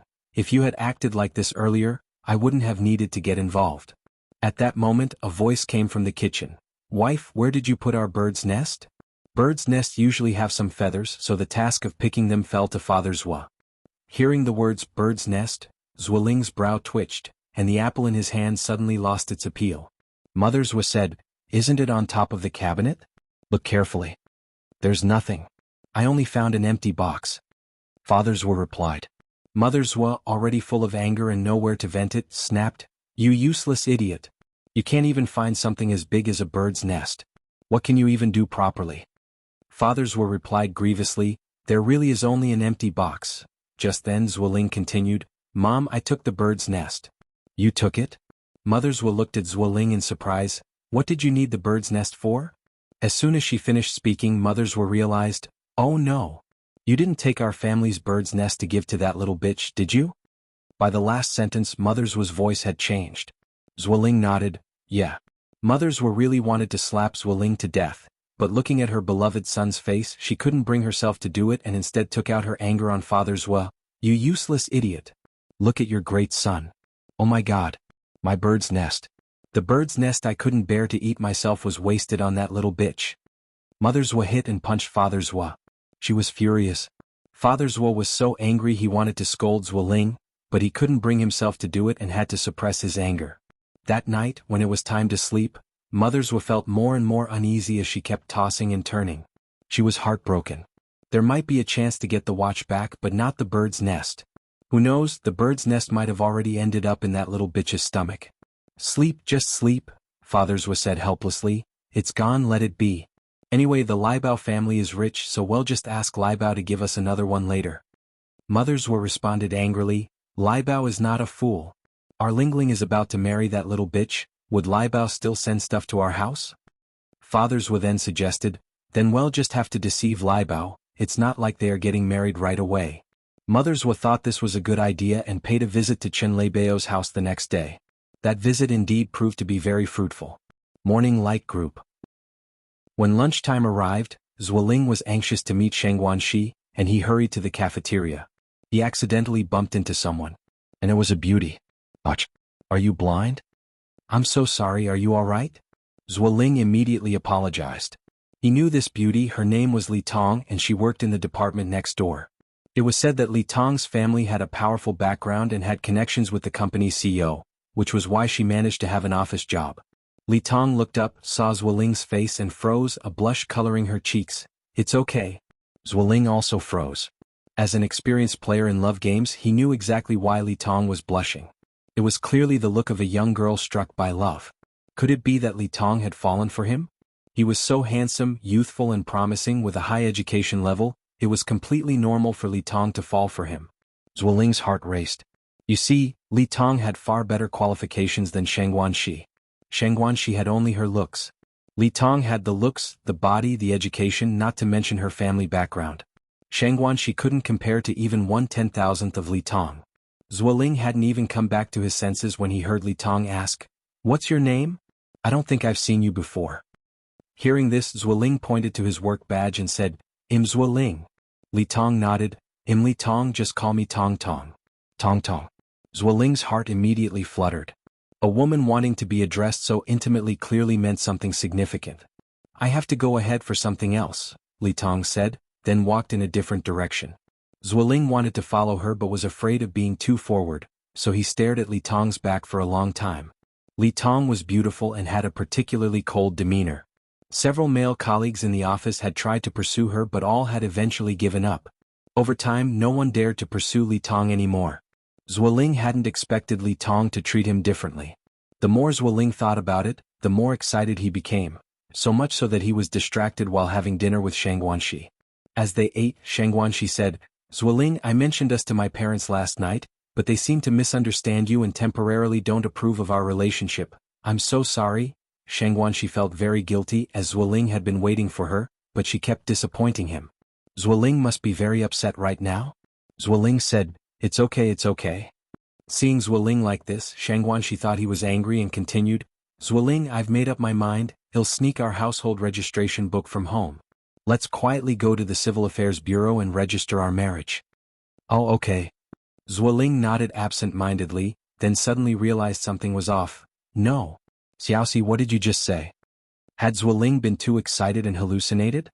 Shang Guanxi repeated what she had just said with a smile. "What? Register for marriage?" Zuoling was startled and accidentally knocked over the soup bowl on his dinner tray, spilling the pork rib soup all over the table. Shang Guanxi quickly stood up to wipe the table. "How about it? Are you really excited now?" Shang Guanxi thought that Zuoling must be too excited about the news. In fact, had he not met Li Tong an hour before, Zuoling would indeed have been very excited. After all, he had always wanted to marry Shang Guanxi. But not now. Not that he never would, but at least he had no immediate thoughts of getting married. Because he was unsure whether Li Tong was really interested in him. If Li Tong really liked him and he was already married to Shang Guanxi, wouldn't he miss out on Li Tong? Therefore he couldn't register the marriage with Shang Guanxi for the time being. Zuoling gathered his thoughts and then said, "Xiaoxi, I think matters of marriage still need the approval of our parents. After all, they have worked hard to raise you, and it wouldn't be fair to them if we were to act this way, would it?" Before he pursued Li Tong, Zuoling wouldn't easily break up with Shang Guanxi. What if he hastily broke up with Shang Guanxi, but Li Tong didn't like him? Wouldn't it all be in vain? After speaking, Zuoling added, "Xiaoxi, misunderstandings are okay. I believe I can clear up your uncle and aunt's misunderstandings about me with sincerity. Registering hastily not only disheartens the elders but also makes them feel that I am unreliable. Xiaoxi, I don't want to put you in a difficult position. I am willing to wait." Zuoling spoke righteously and Shang Guanxi was very moved. She hadn't expected Zuoling to consider her perspective to such an extent. It seems they had misunderstood Zuoling before. Shang Guanxi suddenly felt very sorry for Zuoling. "Zuoling, thank you. Thank you for thinking so much for me. Actually, I still have something I've been hiding from you. Lovers shouldn't keep secrets." She shouldn't have hidden her family background from Zuoling. She should be honest with Zuoling.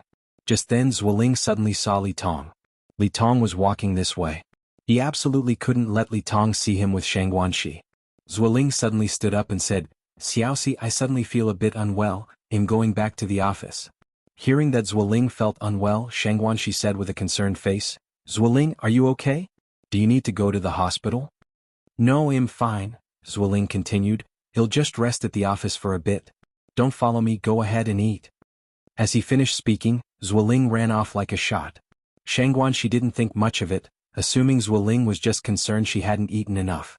Back at the office, Zuoling finally breathed a sigh of relief, thankful that Li Tong hadn't seen him. Otherwise he wouldn't be able to explain. That evening after work, afraid of being seen by Li Tong, Zuoling made an excuse to work overtime and sent Shangguanxi home first. The next morning when Zuoling showed up at the office again, he was startled. Because Li Tong had been transferred to their office. Upon seeing Zuoling, Li Tong turned towards him and took the initiative to greet him. "Zuoling, good morning. We're in the same office now, I'm sitting right next to you. If you find any errors, ads pop up, ads redirect, broken links, non-standard content, etc. Please let us know reports so we can fix it as soon as possible." Chapter 1043, Zuoling is Hooked, Part 3. Zuoling looked at the enthusiastic Li Tong and thought he must be hallucinating. The aloof and stunning Li Tong was actually taking the initiative to greet him. Zuoling felt countless envious gazes turning towards him. Oh my god. He couldn't be dreaming, could he? Zuoling pinched the inside of his thigh hard. It hurt. He wasn't dreaming. Zuoling looked up at Li Tong, Tong. Li Tong smiled slightly, "Please enlighten me on work-related matters in the future." "Of course," Zuoling nodded. "If you have any questions about work, just ask me." "Thank you, Zuoling." Li Tong casually picked up a paper bag from the desk. "To thank you, I'm treating you to breakfast." Zuoling sheepishly accepted the breakfast bag. When a woman takes the initiative to show favor to a man, her intentions are all too obvious. Li Tong must have fallen for him. Maybe she even moved here for him. Zuoling thought smugly to himself. During the lunch break, Li Tong went to talk with other female colleagues, while a few male colleagues surrounded Zuoling. "Zuoling, you dog. You even tamed a beauty like Li Tong. Zuoling, share some tips with us." Exactly, you can't keep these tips to yourself. You have to share with us all so we can all win a beauty." Zuoling was very pleased inside, but he feigned humility. "Actually, I didn't do much. Maybe I just happen to be the type Li Tong likes." "Zuoling, you can't be serious. Are you still hiding something?" Another colleague chimed in. "Hey, do you guys know who Li Tong is? She's the factory manager's niece." "The factory manager's niece?" Zuoling looked at the colleague who spoke in surprise. "Really?"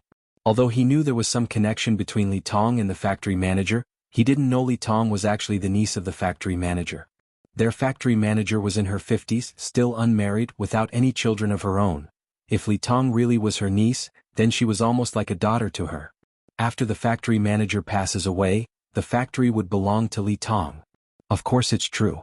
I once saw Li Tong come out of the factory manager's office, calling her auntie. Now, isn't that proof enough that she is the niece?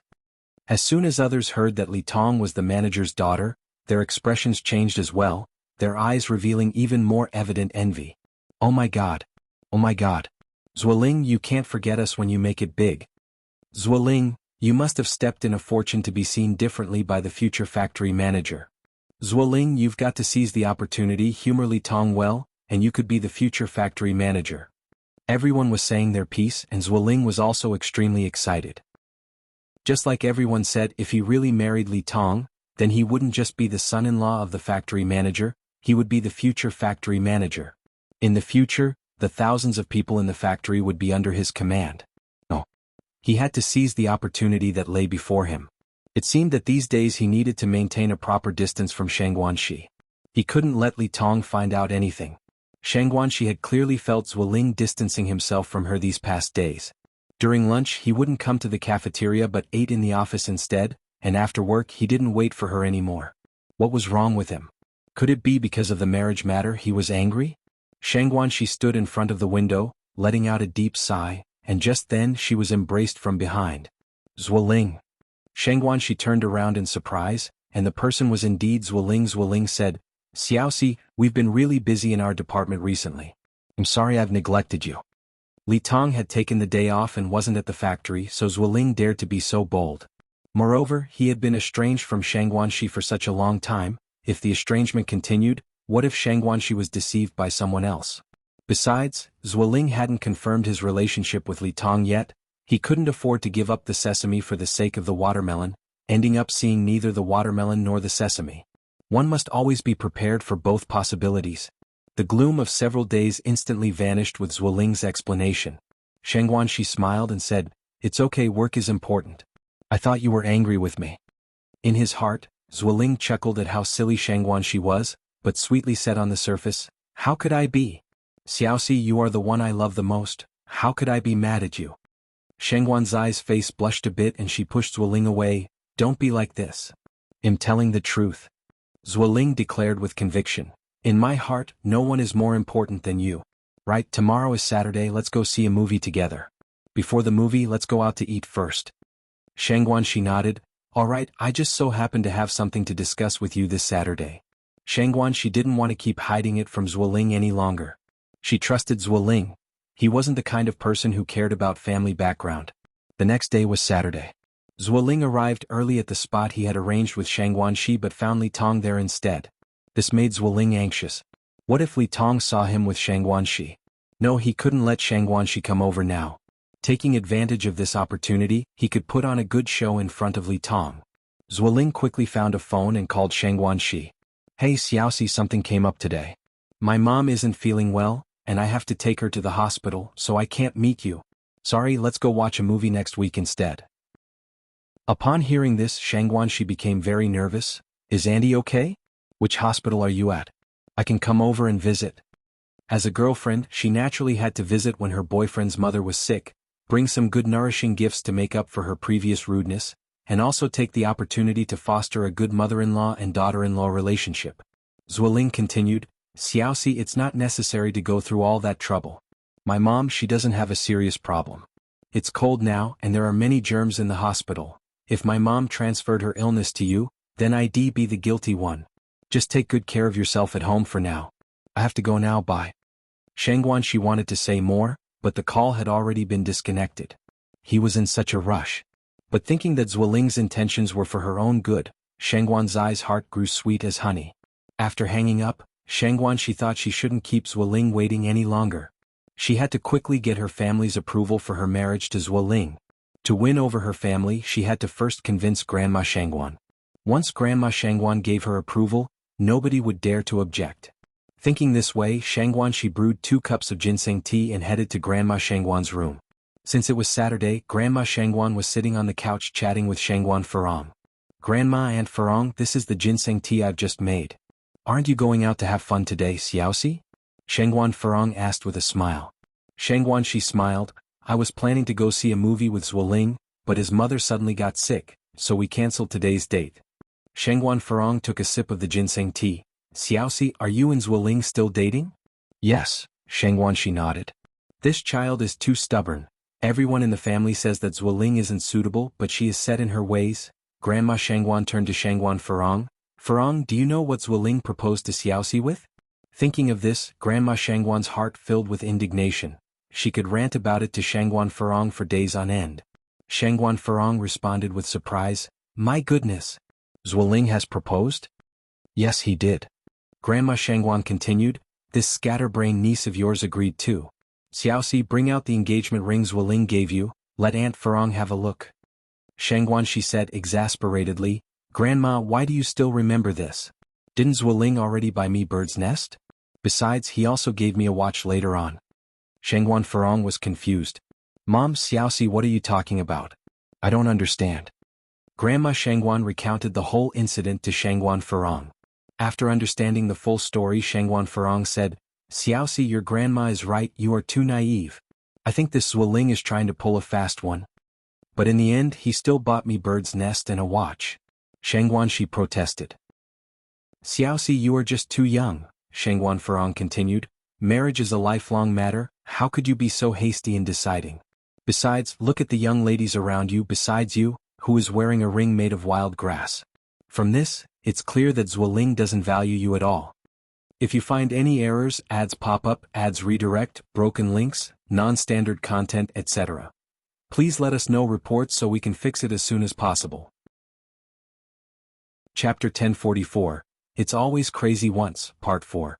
Upon finishing her words, Shangguan Farong continued, Moreover, I suspect that those birds' nests and watches weren't even bought by him. A man who can use wild grass to propose, what else can't he do?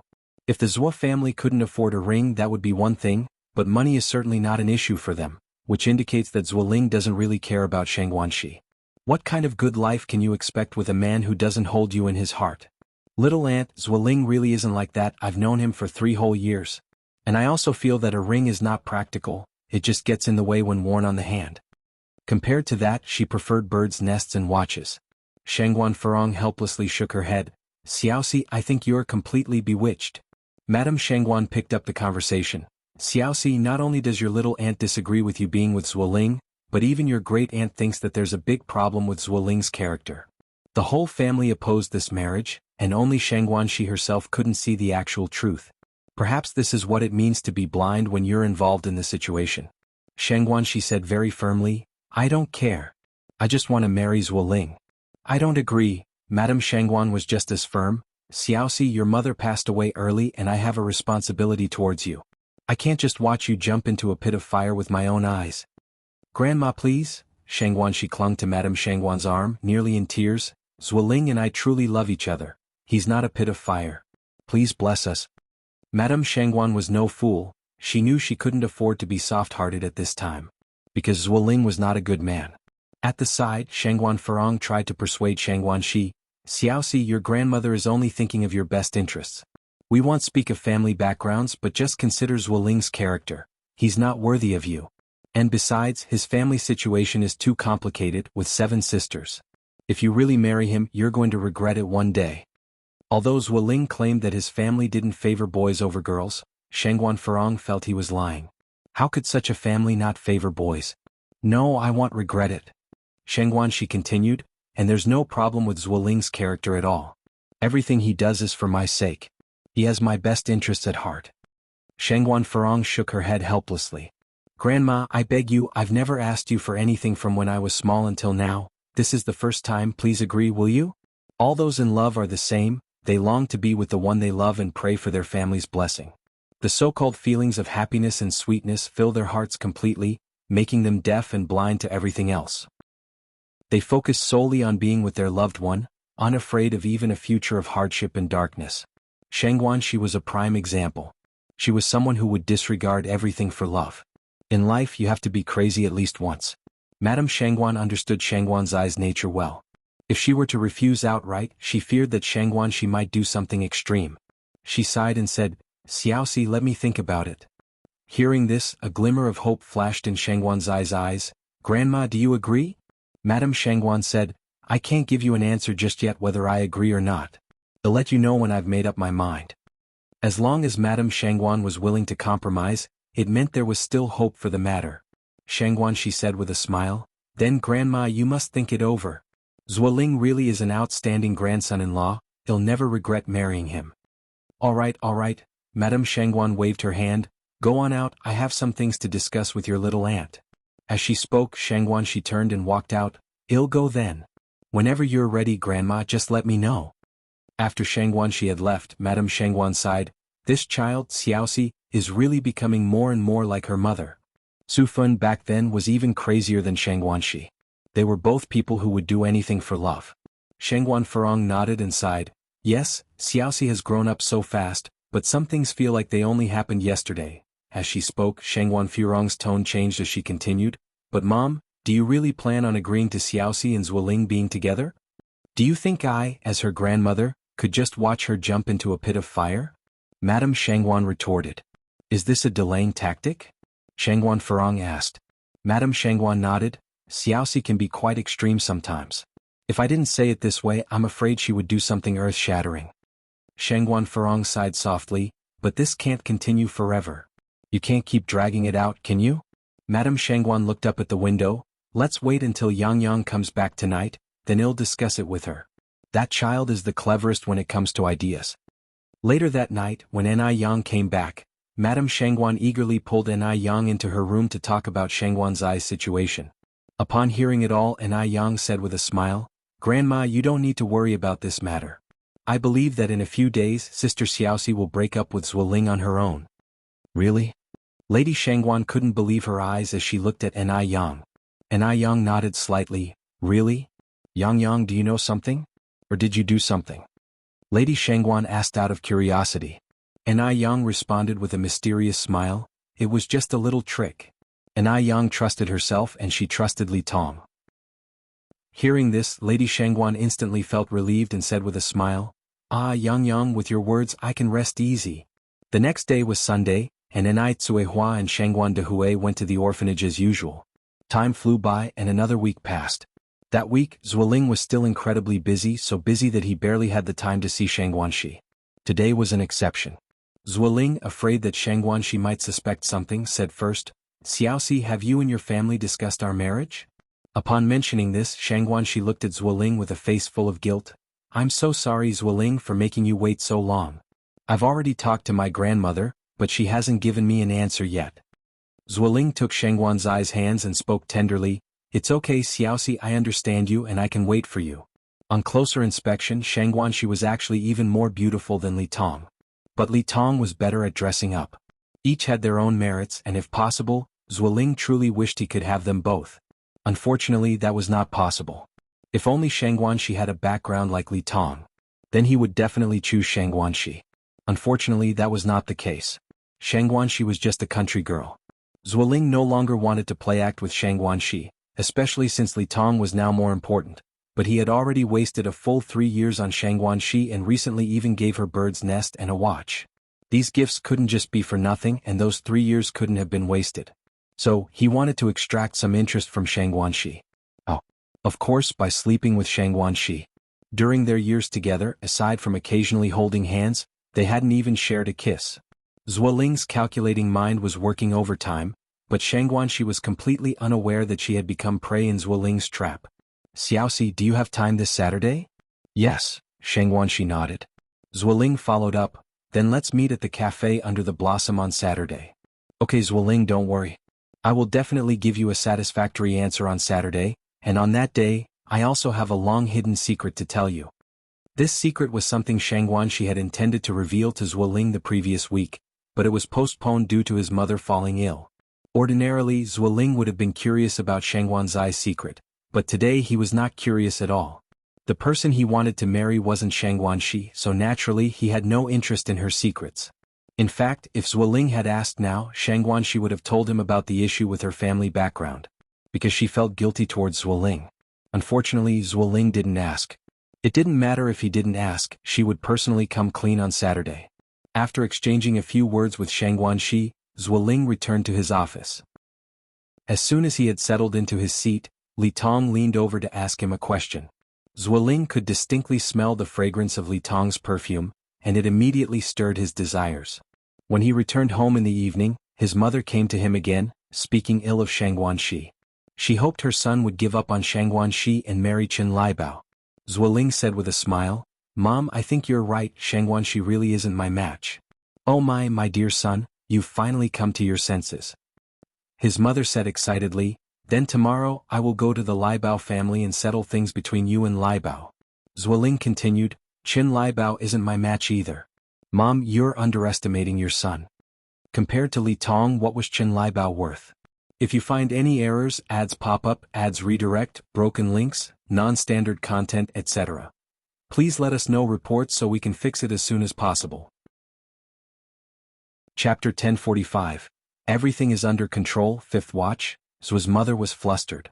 It was normal for Shangguanxi not to match Zuoling, but why now did Qin Liebao also not suit him? "Lingling, could it be that you're dating someone new?" Zuoling shook his head. "Mom, do you know who is pursuing me now?" Although Li Tong hadn't explicitly pursued him, she had always been showing him goodwill and even moved to the same office as him. Wasn't that pursuing him? "Who?" Zuo's mother asked. Zuoling proudly said, "Our factory manager's niece." "The factory manager's niece?" Upon hearing this, both Zuo's father and mother widened their eyes in surprise. My goodness, their son was too impressive. He was even getting chased by the factory manager's niece. Zuoling continued, "Also, our factory manager's situation is quite special. She's over 50 this year, never married, and has no children. When she gets older, the factory will definitely go to her niece."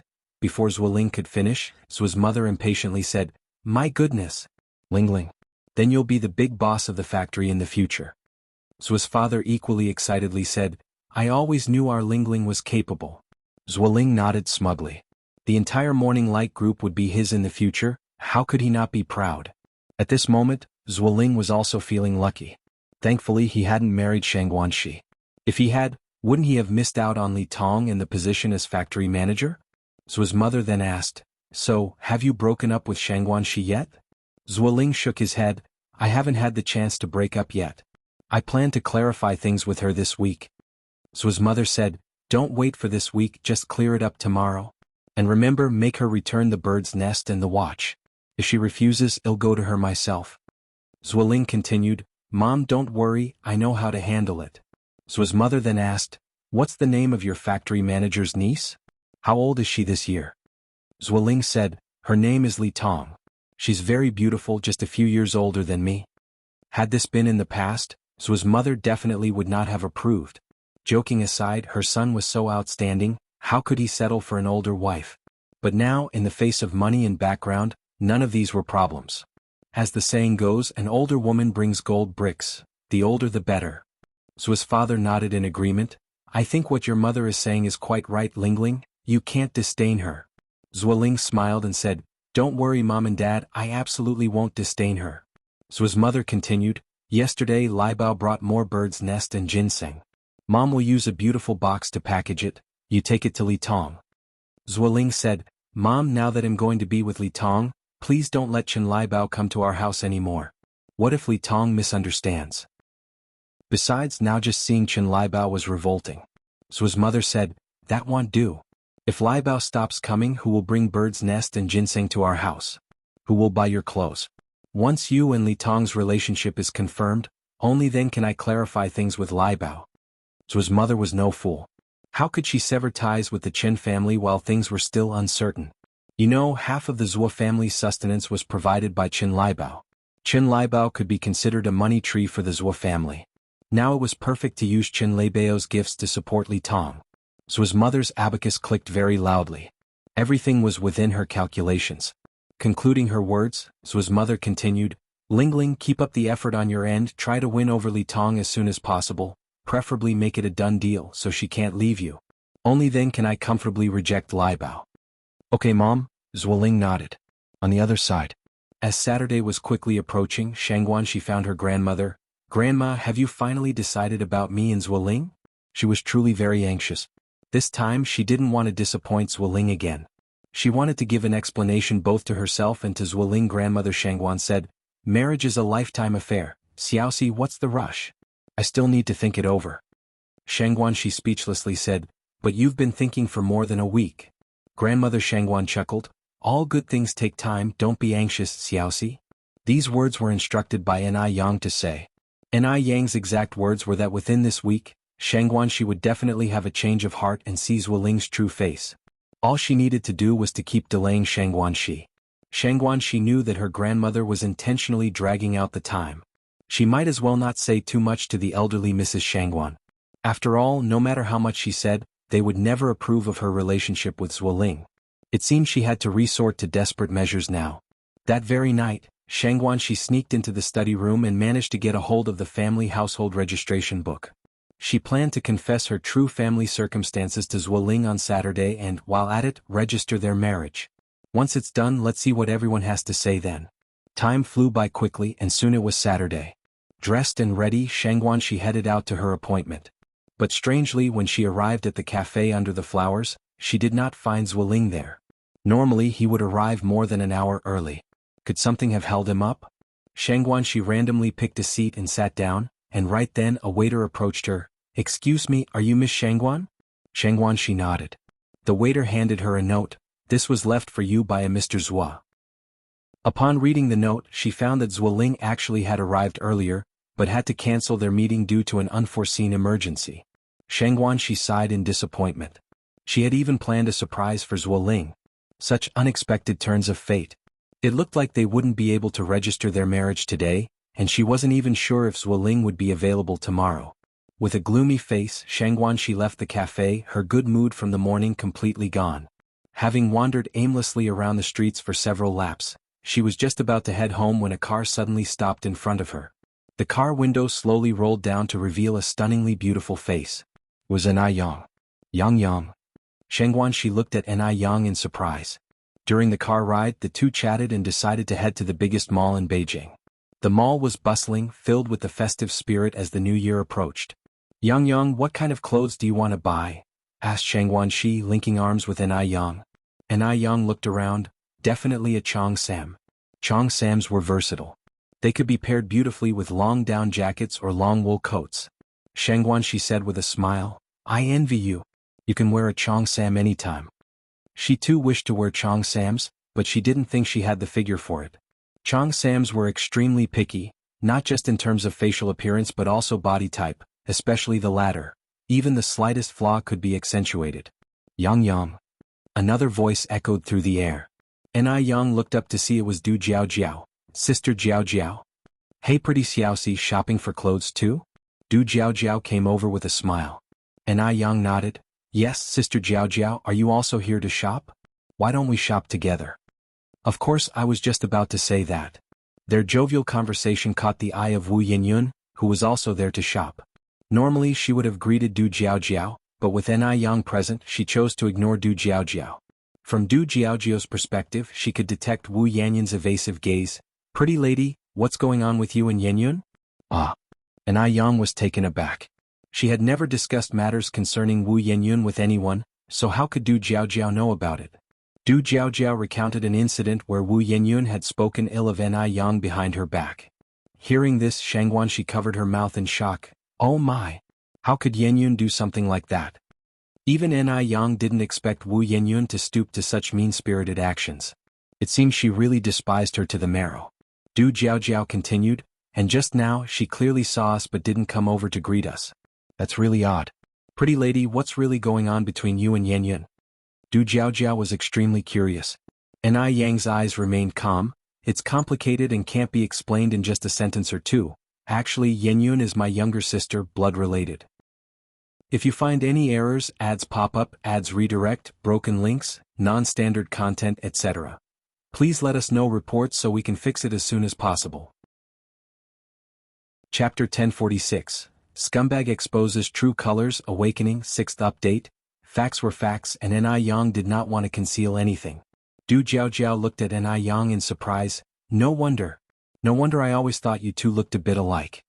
Although Wu Yenyun did slightly resemble Anai Yang, her features were not as stunning. Beauty lies in the skin as well as in the bones. Compared to Anai Yang, Wu Yenyun lacked a lot of natural charisma. Wu Yenyun was the gentle lady locked in the boudoir, while Anai Yang was indeed the world-conquering beauty in brilliant attire. These two, fundamentally, couldn't even be compared. Anai Yang just smiled. When Du Jiao learned that Anai Yang had saved old Master Du, she thoroughly investigated Anai Yang's background. She knew about Anai Yang's life experiences. She also knew Anai Yang had 3 sisters who were abandoned due to the preference for a male child. Does Yenyun know she is your sister? Du Jiao continued to ask. Anai Yang nodded. She knows. Du Jiao then said, is she blaming your grandmother for abandoning her and that's why she bears a grudge against you? Maybe. Anai Yang's tone was indifferent. She blames me and my mother for not protecting her. Du Jiao frowned slightly. It's understandable that she blames your aunt, but if she also resents you, then that's unreasonable. How old were you at that time? What could you have done? Anai Yang was also just a child at that time. She probably had only just started to walk steadily. How could she have stopped Grandma Mu from throwing away the children? Anai Yang just smiled silently. Du Jiao continued, have you explained it to her? I have, Anai Yang shrugged, but she wouldn't listen. Not only did she not listen, but she also saw Anai Yang as a completely wicked villain. Fortunately, Anai Yang was rather open-minded and didn't mind these issues. If it were someone else, Wu Yanyun's heartless words could probably kill them with frustration. Du Jiao sighed. Every family has its own troubles. Alright, let's not talk too much about this, let's go over there and take a look. Anai Yang nodded, took Shang Guanzai's hand and followed Du Jiao's steps. After the 3 of them left, Wu Yenyun emerged from behind the cover. She had a hunch. They were just discussing her.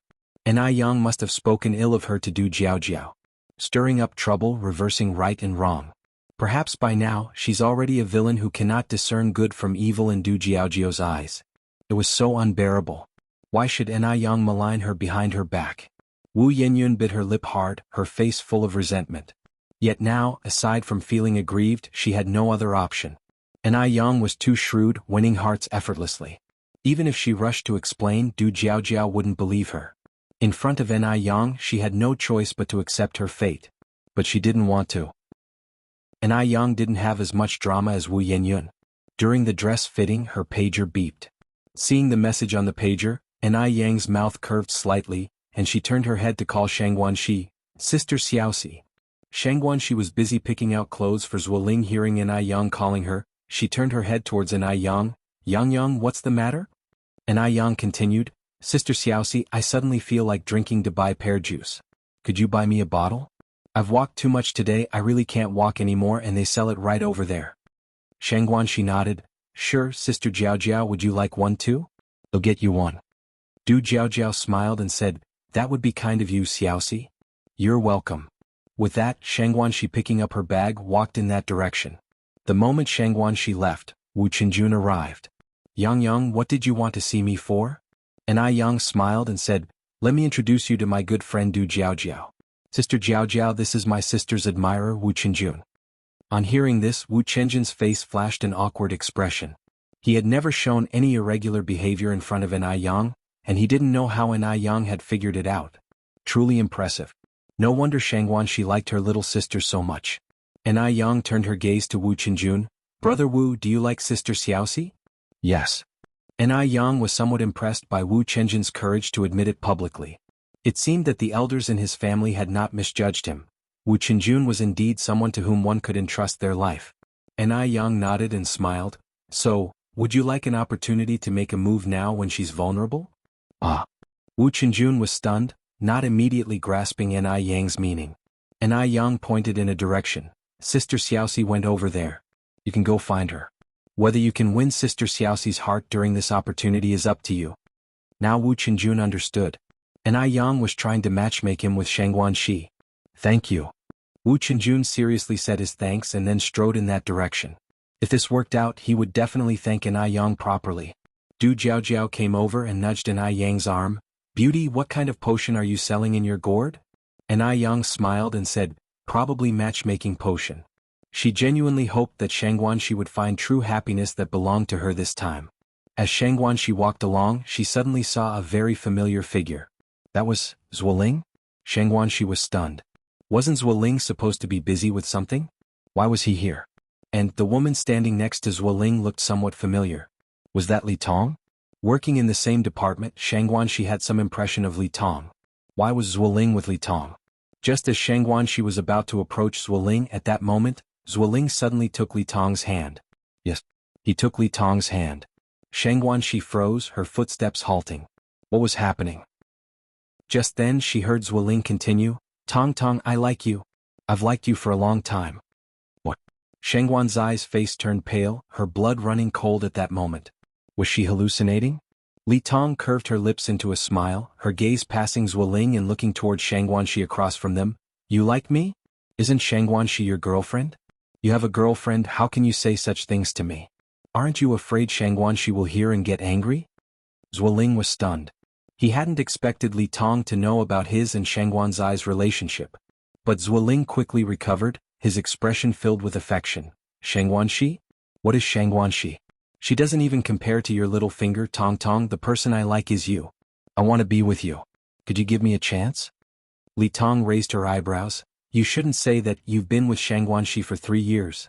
If you don't like her, how could you endure her for 3 years?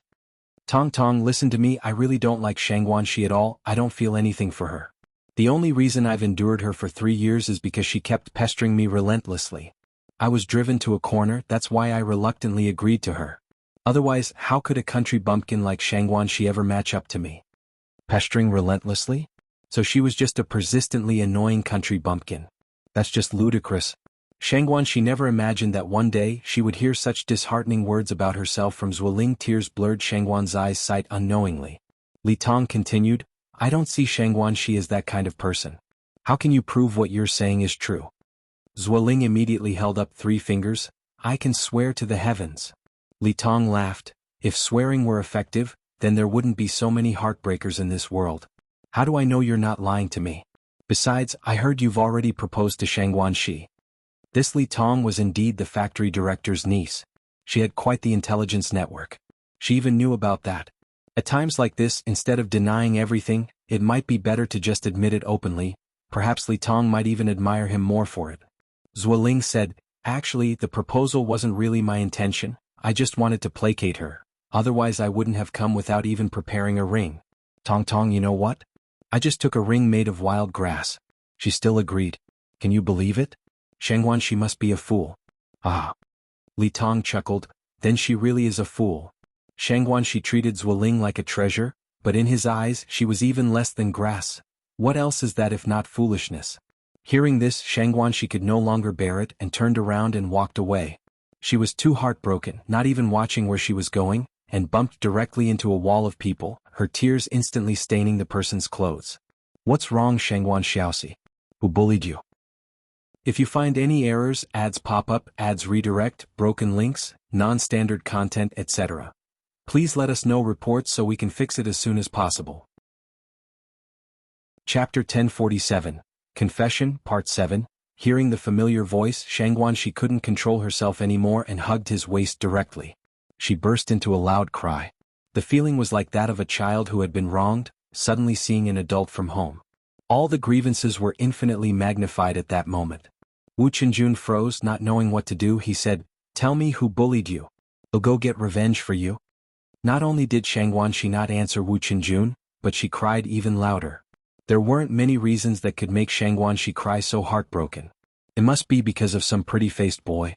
With slightly furrowed brows, Wu Qinjun looked up ahead. Sure enough, he saw Zuoling not far away, laughing and chatting with another woman.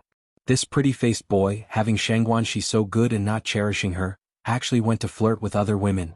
Wu Qianjun's eyes filled with anger. Is it Zuoling, that pretty-faced boy who bullied you? Wait. I'll go beat him up right now. Daring to bully Shangguanxi. He doesn't see whose woman Shangguanxi is. Wu Qinjun released Shangguanxi and strode over towards Zuoling. Don't go. Shangguanxi reached out and grabbed Wu Qianjun's hand. Wu Qinjun could easily have brushed off Shangguanxi's hand. But he just couldn't.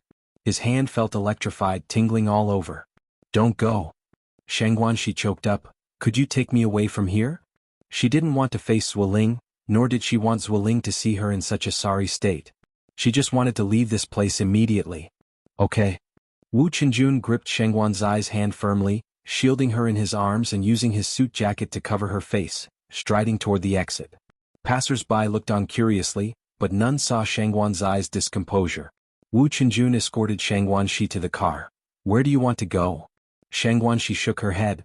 I don't know. Zuoling was her first love, and the one she wanted to marry ideally. The sudden turn of events made her feel as if her world had collapsed. The whole world turned dark. Wu Qinjun reached out and ruffled Shangguanxi's hair. It's just a man, isn't it? Shangguanxiaosi, are you that frail? I remember the old you wasn't like this. Shangguanxi glared at Wu Qinjun, her voice still thick with tears. What do you know? You've never been in love. How do you know I've never been in love? Wu Qinjun countered. Shangguanxi was taken aback. Have you?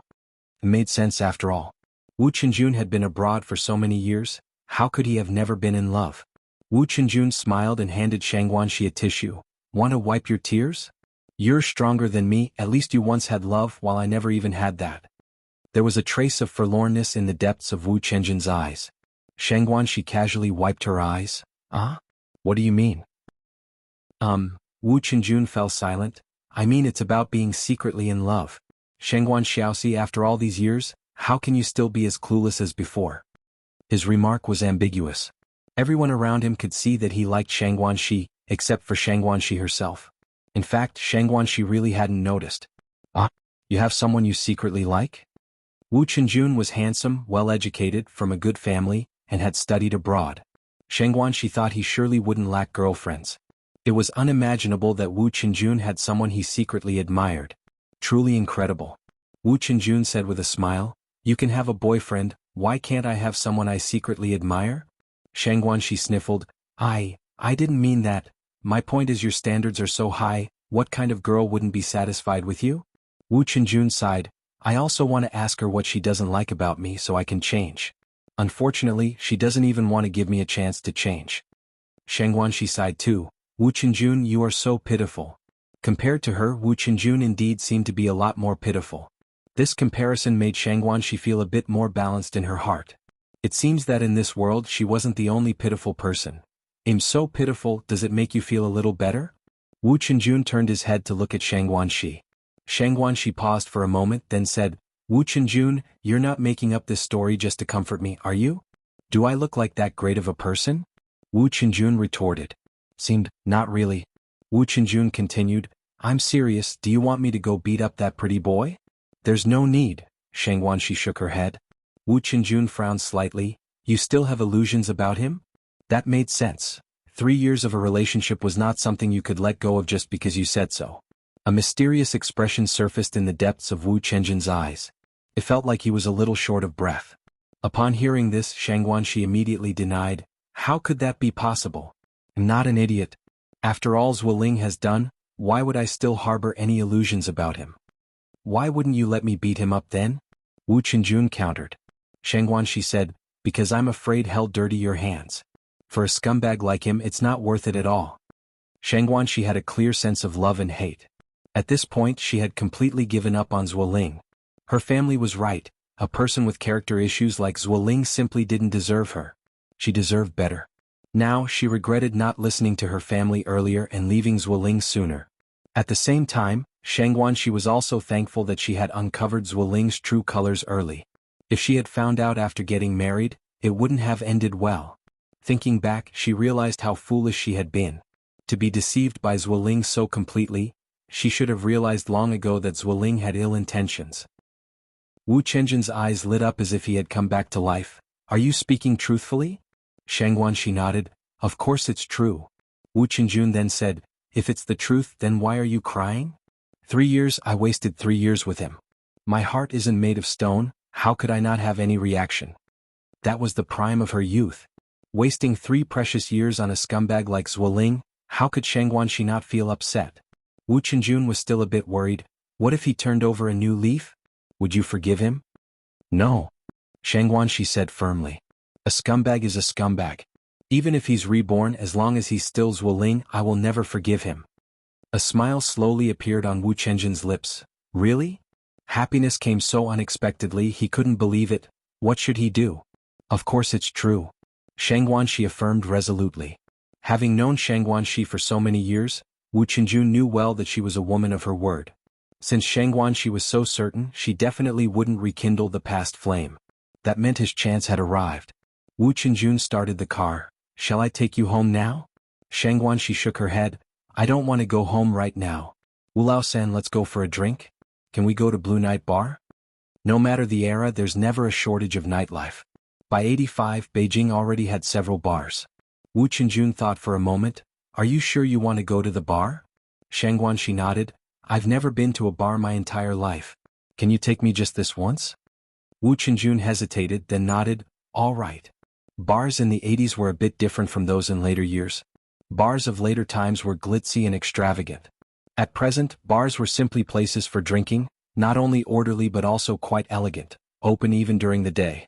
Shang Guanxi ordered 2 pitchers of beer in one go. At first it was fine, but after a couple of glasses she started crying while drinking. Usually prim and proper, Shang Guanxi became a different person when drunk, hugging Wu Qinjun and cursing out Zhuoling. Wu Qinjun just played along with her antics and joined in the cursing. Meanwhile, Anai Yang and Du Jiaojiao were still picking out clothes. Du Jiaojiao was a shopping guru, and in no time she was carrying 7 or 8 bags. Anai Yang also selected a Chong Sam for herself, along with a coat and a down jacket, and bought a set for each of the 3 elders, her parents and little Anai Yin at home. The beauty, Xiaoxi, hasn't returned yet. Are you sure she's alright?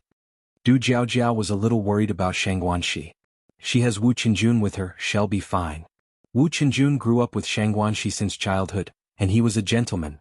Anai Yang wasn't worried about Shang Guanxi at all. If you find any errors, ads pop up, ads redirect, broken links, non-standard content, etc., please let us know reports so we can fix it as soon as possible.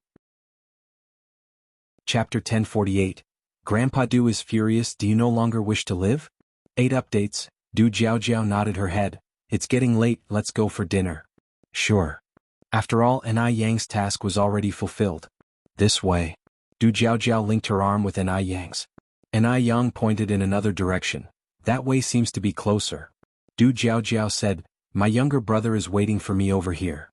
Is your big brother here too? Du Jiao said, he originally didn't want to come, but since he hasn't left the house for several days and I find shopping by myself too boring, I dragged him along. In reality, having the eldest Du around was the same as not having him around. Because he hardly walked a few steps with Du Jiao. There was a rest area inside the department store. With the new year approaching, the area was filled with people. Yet Wu Yenyun spotted Elder Du at a glance. He was sitting amidst the crowd, with one hand holding Buddhist scripture, the other turning a page. His pale palm was adorned with Buddha beads that, maybe due to being worn for a long time, were smooth to the point of shining like bright night pearls, dazzling under the light. Wu Yenyun was momentarily startled, then turned to look at her reflection in the mirror. Today she was wearing a white down jacket and small leather shoes, her hair was tidy, her face was clean, and after some time spent on self-care, the sickly and gaunt Wu Yenyun of the past was gone. Now, reflecting off the glass was a completely transformed Wu Yenyun. She and Anai Yang were blood sisters, and she didn't think she was much less attractive than Anai Yang at this point. So now, Wu Yenyun had enough confidence to greet Elder Du. Wu Yenyun turned slightly, preparing to walk over to Elder Du, but at that moment she froze. Because someone had beaten her to it. It was Anai Yang. Again it was her. Was she doing it on purpose? A layer of anger surfaced in the depths of Wu Yenyun's eyes. Doesn't Anai Yang already have a boyfriend? Why does she always crowd around Elder Du? Does she really think of herself as some kind of fairy, that all the men in the world have to like her? Wu Yenyun clenched her fists so hard her face turned white with rage. Over here. Du Jiao, still arm in arm with Anai Yang, said, I'm going to have dinner with the great beauty. Are you coming? 2 girls going to eat together? If there was any private talk, having a man like him around was inappropriate anyway. Elder Du raised his eyes slightly. I'm not hungry, you 2 go ahead. Are you sure you're not going? Du Jiao asked. Elder Du shook his head. No, I'm not going. All right then. Du Jiao didn't press further. Well, the beauty and I are leaving. Go ahead. After saying this, Elder Du added, by the way, where are you going to eat? I'll have the driver come pick you up later. Anai Yang said, no need to trouble yourself, I'll take Sister Jiao back after we eat. Elder Du didn't stand on ceremony either. Watching Anai Yang and Du Jiao leave, color finally returned to Wu Yenyun's face as she trotted over to Elder Du. Mr. Du. Elder Du frowned slightly. And you are? He had always had a poor memory for people who were irrelevant to him. At his words, Wu Yenyun felt a moment of dejection. She had met Elder Du several times already, yet he still didn't remember her. Was she really that unremarkable? I am Wu Yenyun, she said. Oh, having been reminded, Elder Du seemed to recall, you're Anai Yang's younger sister. Elder Du couldn't remember Wu Yenyun's face, but he did remember her name. Because Anai Yang had mentioned it more than once in front of him. Anai Yang's younger sister? Wu Yenyun lightly bit her lip as a surge of indignation rose within her. In Elder Du's mind, was she merely the existence of Anai Yang's younger sister? No. She wasn't Anai Yang's younger sister. Nor was she an accessory to anyone else, she was herself. She was Wu Yenyun. This time she was determined to make Elder Du remember her clearly. I'm not Anai Yang's younger sister. That kind of person doesn't have the right to be my sister. Du Grandpa slightly frowned, a surge of nameless anger suddenly rising in his heart, but his face remained as gentle as ever as he sized up Wu Yenyun with a cool tone. Ugliness breeds mischief. Ugliness breeds mischief? In an instant Wu Yenyun was stunned. Du Grandpa's words felt like a bucket of cold water had been poured over her face, leaving her humiliated and furious. She had never imagined that Du Grandpa would say such a thing to her. Shouldn't Du Grandpa be asking her why she said those things about Anai Yang? Wu Yenyun had even prepared her defense in her mind. If Du Grandpa asked her, she would expose the Anai family's contemptible acts of gender preference.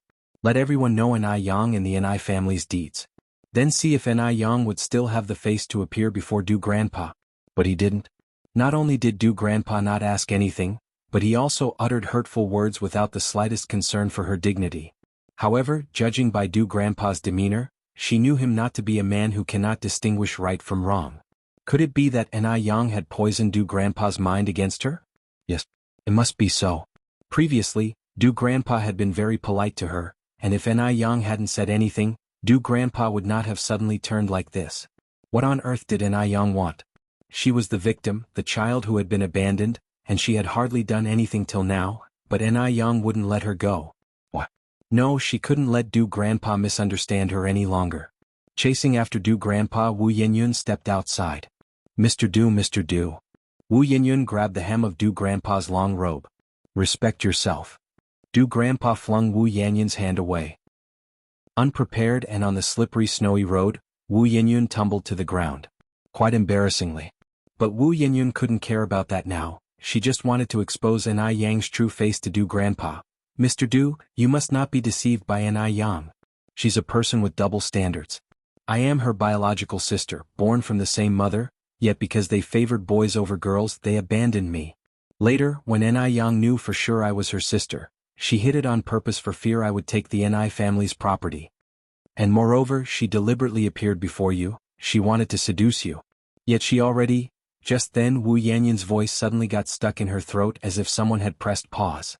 Because Du Grandpa's hand suddenly gripped Wu Yenyun's jaw, tightening progressively while his slender knuckles turned white. The force was so great that pain twisted Wu Yenyun's facial features. Do you want to die? Although he was a follower of Buddhism at this moment, he was enshrouded in a sinister aura, instilling a deep fear from the bones. Too terrifying.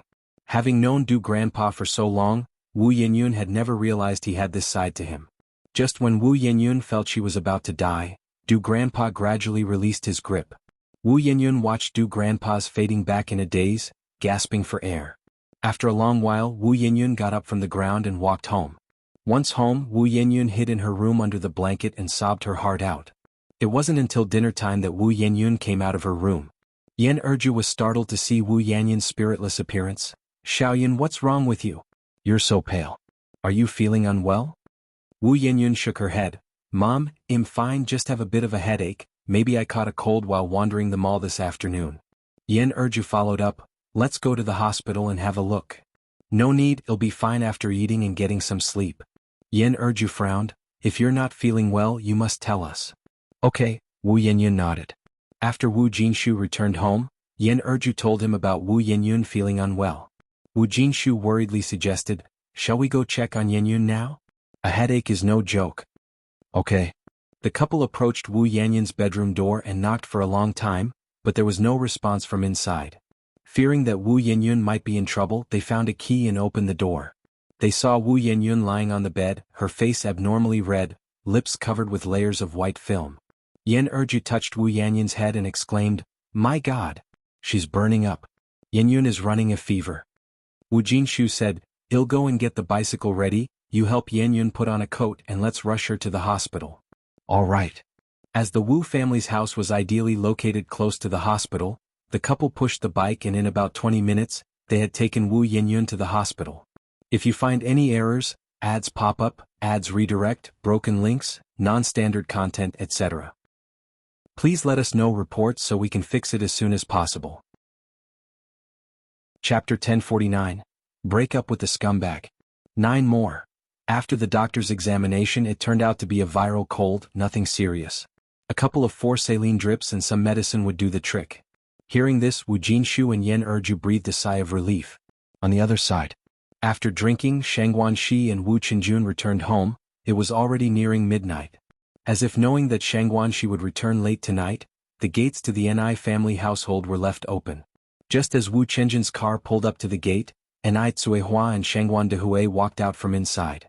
Uncle, Auntie, Wu Qinjun helped a completely inebriated Shang Guanxi out of the car. Is Xiaoxi okay? Ni Tsuehua asked worriedly.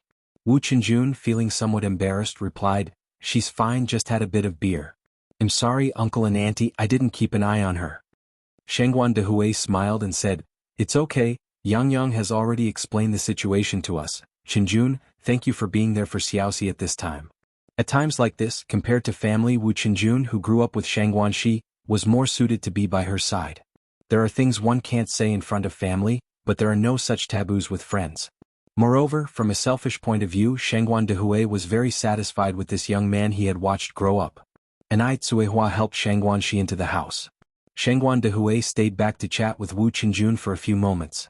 The hangover was truly unpleasant. When Shangguanxi woke up, it was already past 10 the next morning. Thinking back to yesterday, it felt like a dream. When she thought of Zuoling again, Shangguanxi felt not just a tinge of sadness but, more so, anger. What a scumbag. She hadn't expected him to be such a person. Shangguanxi freshened up, got dressed and headed downstairs. "Good morning, Sister Xiaoxi," and Ai Yang greeted Shangguanxi with a smile as she sat at the dining table. "Good morning, Yang Yang." Thinking of yesterday's events, Shangguanxi felt something was off. "Yang Yang, did you already know about Zuoling? It couldn't have been such a coincidence." Now that she thought about it, there was no reason for Ai Yang to have her buy pear soda out of the blue. And after she and Wu Qinjun left the mall, Ai Yang didn't page her either. Ai Yang didn't deny it and nodded. "Li Tong is my friend." "What?" Shangguanxi looked at Ai Yang in surprise, unable to react for a moment. What was this situation? Li Tong was actually Ai Yang's friend. Ai Yang recounted the whole story. She had known for a long time that Zuoling was unscrupulous, which is why she had Li Tong test him, never expecting Zuoling to actually fall for it. Hearing this, Shangguanxi sighed endlessly. She wasn't unreasonable. She knew Ai Yang did this for her own good. She not only did not blame Ai Yang but also wanted to thank her. If it weren't for Ai Yang, she would still be in the dark about Zuoling. "Yang Yang, thank you." Ai Yang smiled and said, "What are sisters for?" "Oh, and Sister Xiaoxi, don't be mad at Li Tong. She did what she did at my request." Shangguanxi nodded. "Don't worry, Yang Yang, I won't be mad at Li Tong. I need to thank her too." This matter was also greatly helped by Li Tong. Ai Yang continued, "Sister Xiaoxi, don't be too upset. A scumbag like Zuoling really isn't worth your sorrow. There might not be lots of toads with 2 legs in this world, but there are plenty of men with 2 legs. Right?" Shangguanxi nodded again. "I understand, am not upset." Shangguanxi wasn't upset about Zuoling. She was saddened by the lost 3 years of youth. Now, she only regretted not having seen Zuoling's true colors earlier. Seeing that Shangguanxi was in good spirits, Ai Yang also let out a sigh of relief. She had been worried about whether Shangguanxi would get over this hurdle. Now, it seemed that Shangguanxi was much stronger than she had imagined. "By the way, Sister Xiaoxi, when do you plan on breaking up with Zuoling?" Just then, the voice of the nanny filled the air. "Xiaoxi, you have a phone call." Since there were elderly people at home and Ai Tsuehua was busy with work, Ai Yang had hired 2 nannies from outside. "Who is it?" Shangguanxi turned and asked. "It seems to be your boyfriend." The nanny had been working in the Ai family for more than a month and often received calls from Zuoling. Shangguanxi walked over and picked up the receiver. "Hello." Zuoling's voice came from the other end. "Hello, Xiaoxi, I'm really sorry about yesterday. My mom had another episode so I had to rush to the hospital, but I'm free today. How about we go watch a movie?" Zuoling was very frustrated. Yesterday he confessed to Li Tong. But to his surprise, Li Tong rejected him. She even said he was a toad lusting after a swan's flesh. But it was clearly Li Tong who seduced him first, that wretched woman. If she weren't the factory manager's niece, he would definitely not spare another glance at Li Tong. To think she was something special. She doesn't even compare to 1/10,000th of Shangguanxi. Luckily, he hadn't confessed to Shangguanxi sooner, otherwise, it would have been all for naught. Listening to Zuoling's voice, a mocking look surfaced in Shangguanxi's eyes. Did this Zuoling really think she was still the same naive Shangguanxi of the past? How ludicrous. "Zuoling, let's break up." What? Zuoling thought he must be hallucinating. Was Shangguanxi breaking up with him? Shangguanxi loved him so much, how could she break up with him? "Xiaoxi, stop joking around, this joke isn't funny at all." Shangguanxi said seriously, "I'm not joking, Zuoling. How could a country girl like me be worthy of you?" Upon hearing this, a shock went through Zuoling. He knew. He was finished. That scene from yesterday must have been seen by Shangguanxi. Otherwise, she wouldn't have said such a thing. "Xiaoxi, things are not what you saw, I can explain. It was all Li Tong, that wench. She seduced me first." Beep beep beep. The busy tone came through from the other end of the phone. "Ah." Zuoling smashed the phone in anger. "What's wrong? Lingling, what happened?" Zuoling's mother rushed out of the room looking anxious. "Shangguanxi broke up with me." Upon hearing this, Zuoling's mother rejoiced. "That's good news. After all, you were ready to break up with her." Zuoling's mother had never liked Shangguanxi anyway. Zuoling said furiously, "But Li Tong didn't accept me. Li Tong rejected me yesterday." "What?" Zuoling's mother exclaimed in surprise. Li Tong actually rejected you? Didn't you say Li Tong liked you? What on earth is going on? Zuoling's mother was very anxious.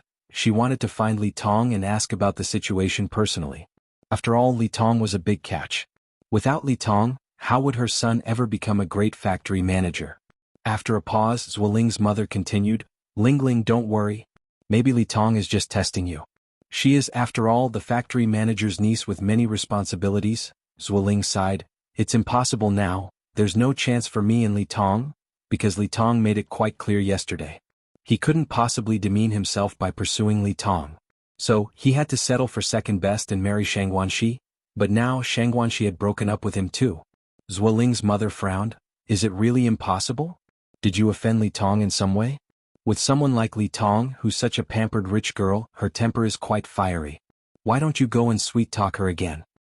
It's no use. Zuoling flung away his mother's hand. That bitch Li Tong was just playing me from the start. She never liked me. Zuoling had never been played like this his whole life. He felt like a fool. Zuoling's mother was terrified. Lingling, don't get angry, Mom spoke out of turn. It's her loss for not fancying you. When you make it big in the future, she'll regret it. Even though there's no Li Tong, you still have Lai Bao. In terms of family background, Lai Bao is certainly not inferior to Li Tong. In terms of family background, Chen Lai Bao was of course not comparable to Li Tong. But under the current circumstances, Zuoling's mother could only use this to comfort Zuoling. As a mother, she couldn't bear to see Zuoling so heartbroken. Enough. Don't talk anymore. Shut your mouth. Zuoling glared furiously at his mother. He looked petrifying. Zuoling's mother swallowed hard, afraid to upset her son further. Okay, Mom won't talk, Mom won't talk.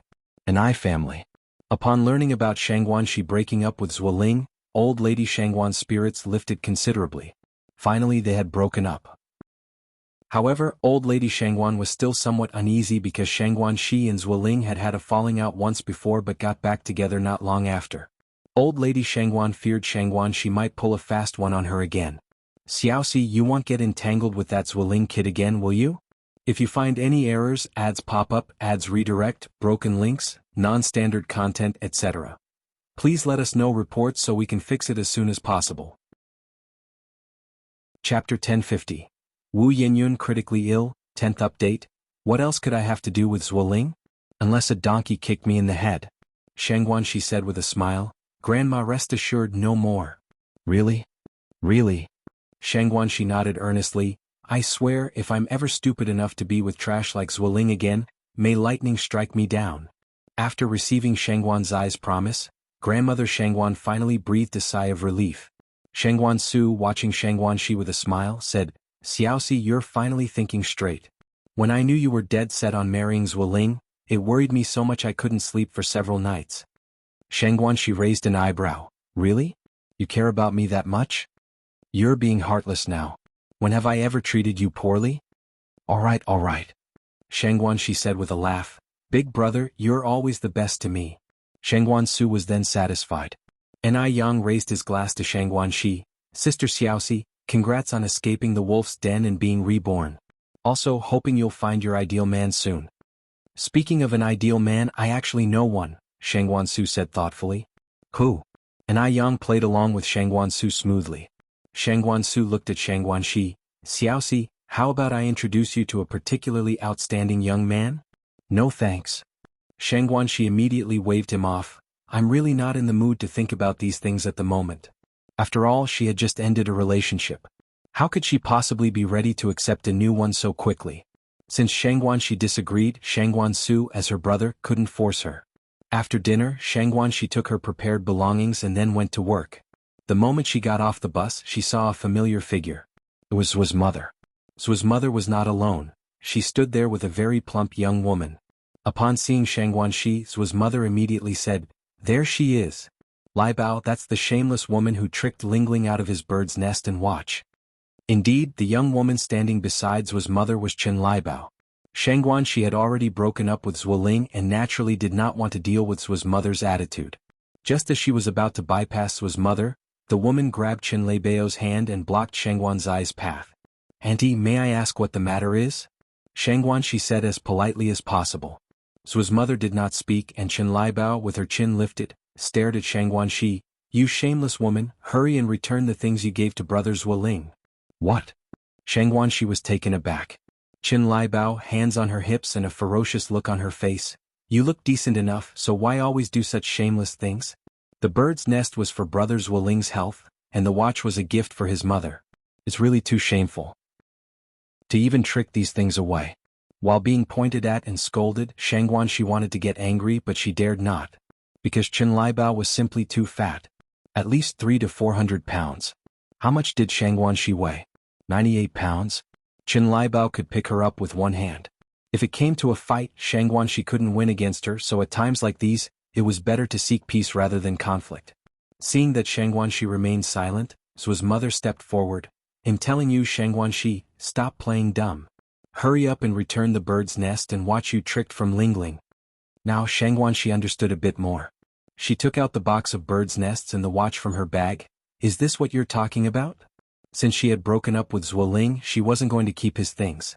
She had intended to return them to Zuoling after getting to her unit. Yes, that's it. Qin Liebao snatched the items from Shang Guanxi's hands. You're such a shameless woman. To dare trick these away. Shang Guanxi was very angry, but she had to suppress the rage inside her.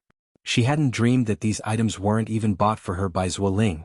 And she never expected that her family's words would come true. Now I'd like to correct 2 points. First, these items were given to me by Zuoling. Second, I'm not a swindler.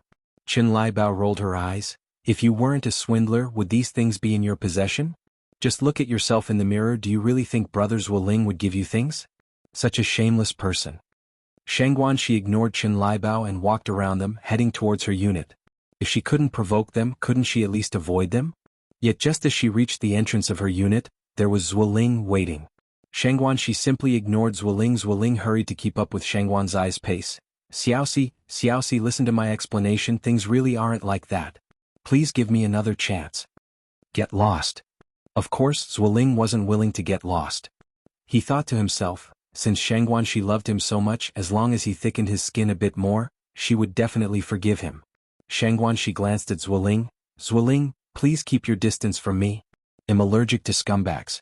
If you keep this up, watch out, I'll call the police and accuse you of harassment. This is the workplace, don't make it awkward for everyone. After saying that, Shang Guanxi turned and left.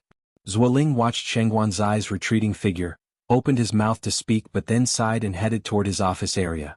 Just as he walked into the office, he noticed his colleagues were looking at him with odd expressions. Could it be that they all knew about his rejection by Li Tong yesterday? That bitch Li Tong. Just then, the manager came over and patted Zuoling on the shoulder. Zuoling, pack up and leave early.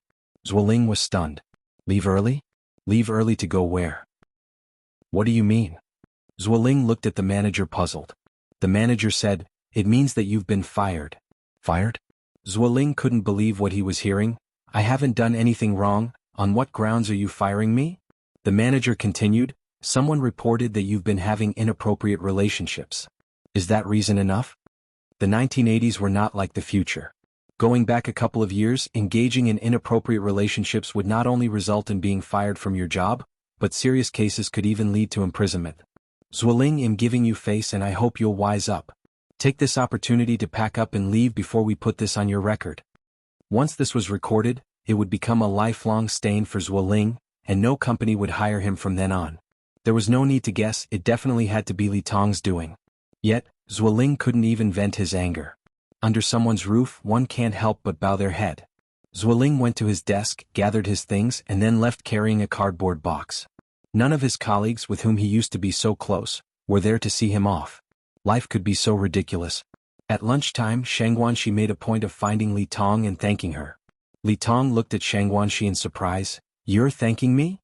She had broken up Shang Guanxi and Zuoling logically. Shang Guanxi should have hated her to the core, right? And yet, she was thanking her. Shang Guanxi smiled. You let me see Zuoling's true face. Of course I have to thank you. She wasn't a fool. Li Tong, without any reserve, put her arm around Shang Guanxi's shoulder. Shang Guanxi, you're truly an Yang sister. Such clear thinking. I like it. To be deceived by a scumbag to this extent, Li Tong had thought Shang Guanxi was a blockhead. Unexpectedly, Shang Guanxi was so smart, not foolish at all. Relations between girls are very simple. After chatting for more than half an hour, they established a profound revolutionary friendship, and after work they even went out to eat dinner together. At the Wu family, Wu Yenyun had been taking cold medicine for 5 days, but rather than getting better, her cold had gotten worse.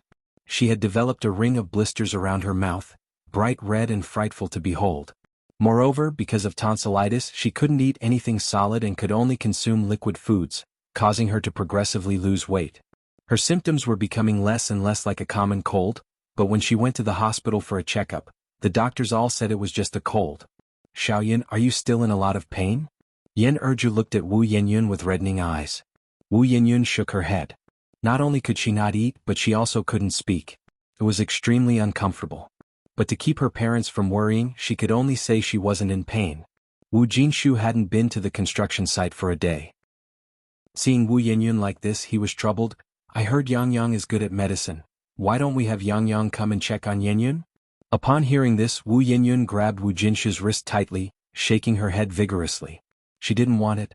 Even if she were to die, she wouldn't want an Yang's treatment. Wu Jinshu sighed. Yenyun, at a time like this, you shouldn't be stubborn. If you find any errors, ads pop up, ads redirect, broken links, non-standard content, etc., please let us know reports so we can fix it as soon as possible. Chapter 1051. Solving difficulties, killing 2 birds with 1 stone, 11 more updates. Don't want. She didn't want an Yang's treatment. She just didn't believe that if there wasn't an Yang she wouldn't be able to live. Wu Yanyan's emotions suddenly became agitated, and she abruptly sat up, pulling out the 4 from her right forearm. Although she couldn't speak now, she could prove her determination through her actions to her family. Wu Jinshu and Yan Erju were startled. All right. They'll just tell Yang Yang not to come over then. Yanyan, don't be angry. Hearing Wu Jinshu say this, Wu Yenyun finally calmed down and lay back on the bed again, exhaling deeply. She didn't know what was wrong with herself. It was just a viral flu, but it felt worse than someone suffering from tuberculosis. Was she really going to die? No, she wouldn't. It was just a flu. She would get better. Wu Yenyun clenched the bedsheets under her, her eyes filled with determination. Yan Erju went to find the nurse. Wu Jinshu sat in front of the bed, sighing with worry. Yang had arranged to go shopping with Han Xiaoyu today, but after waiting a long time at the agreed place, Xiaoyu hadn't shown up, so she reluctantly drove to the Han family's home. Is Xiaoyu home? Yang knocked on the door. Yang is here. Han Xiaoyu saw Yang and apologetically said, I'm sorry Yang, something came up at home, and I was so rushed that I forgot we had planned to meet today. Yang smiled and said, It's okay, but is everything okay at your place? Han Xiaoyu sighed, the factory closed down and my parents are unemployed. Yang was startled, then remembered that with the progression of the era and the increase in private businesses, this period was indeed seeing the first wave of layoffs. It was also a time when many unemployed workers ventured into business, becoming the millionaires and billionaires of later generations. But for many, unemployment made life difficult. The Han family had 3 children, all dependent on their parents working at the factory. Now, with both parents unemployed, it was indeed woeful. I remember your dad was the factory manager, right? Yang said. Yes, Han Xiaoyu nodded. Now all institutions are cutting back on staff, and my parents were out yesterday looking for work but found nothing suitable. It was mainly because Han's parents had high standards, and ordinary jobs outside their interests. A thought flashed through Yang's mind, I actually have 2 suitable jobs for your uncle and aunt. Really? Han Xiaoyu's eyes lit up. Really? Yang nodded. Han Xiaoyu smiled and said, then come in and let's talk about it. If my parents hear this, they'll definitely be very happy. Yang followed Han Xiaoyu inside. As there were visitors, Han's father and mother graciously welcomed them out. Yang is here. Hello, uncle and aunt, Yang politely greeted. This was Han's father's first meeting with Yang. Are you Xiaoyu's classmate Yang who topped the exams? Yang nodded. Yes, uncle, that's me. Han's father, who had always heard Xiaoyu talk about Yang, was finally seeing her in person today. After all, she was the top scholar, a status that, in ancient times, would have meant taking up a high official position immediately. Han's father said with a smile, please sit, the home is modest, don't mind it. Han Xiaoyu went to make tea for Yang. Yang continued, Uncle, aunt, I heard from Xiaoyu that you've been looking for work recently, is that right? Han's father was initially stunned, then said, yes.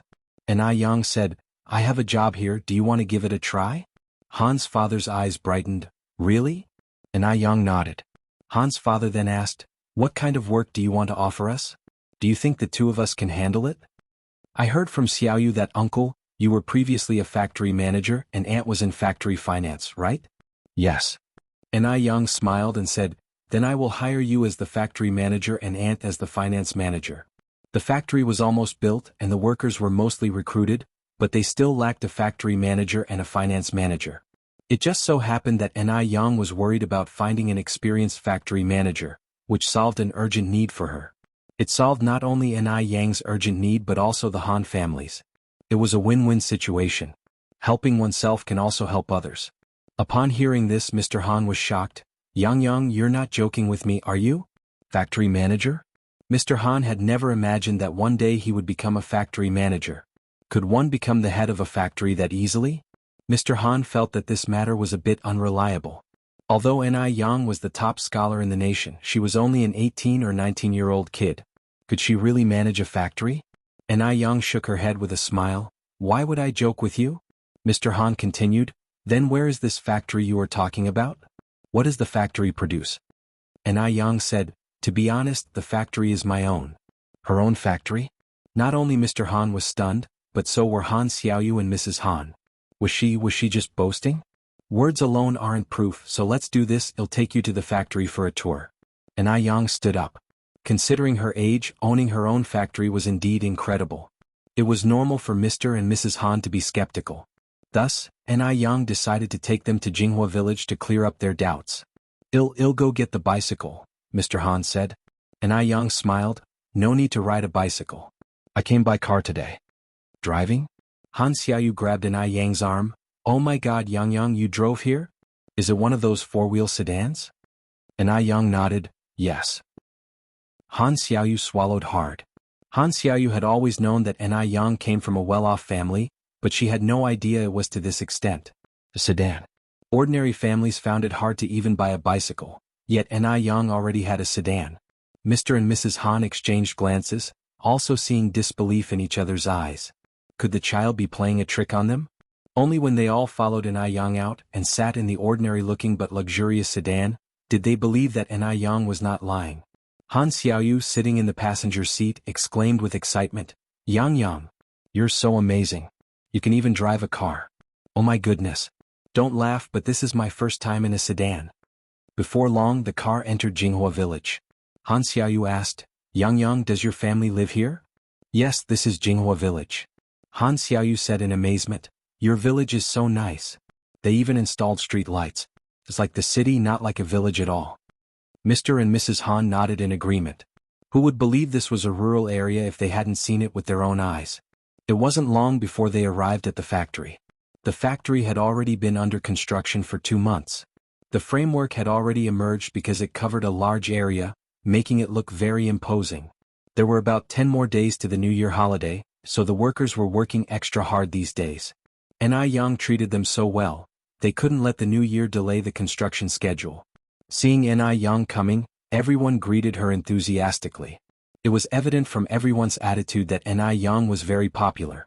Uncle and Auntie, this side is the production workshop, this side is the dormitory for the workers, this side is the canteen, and over here is the shower room.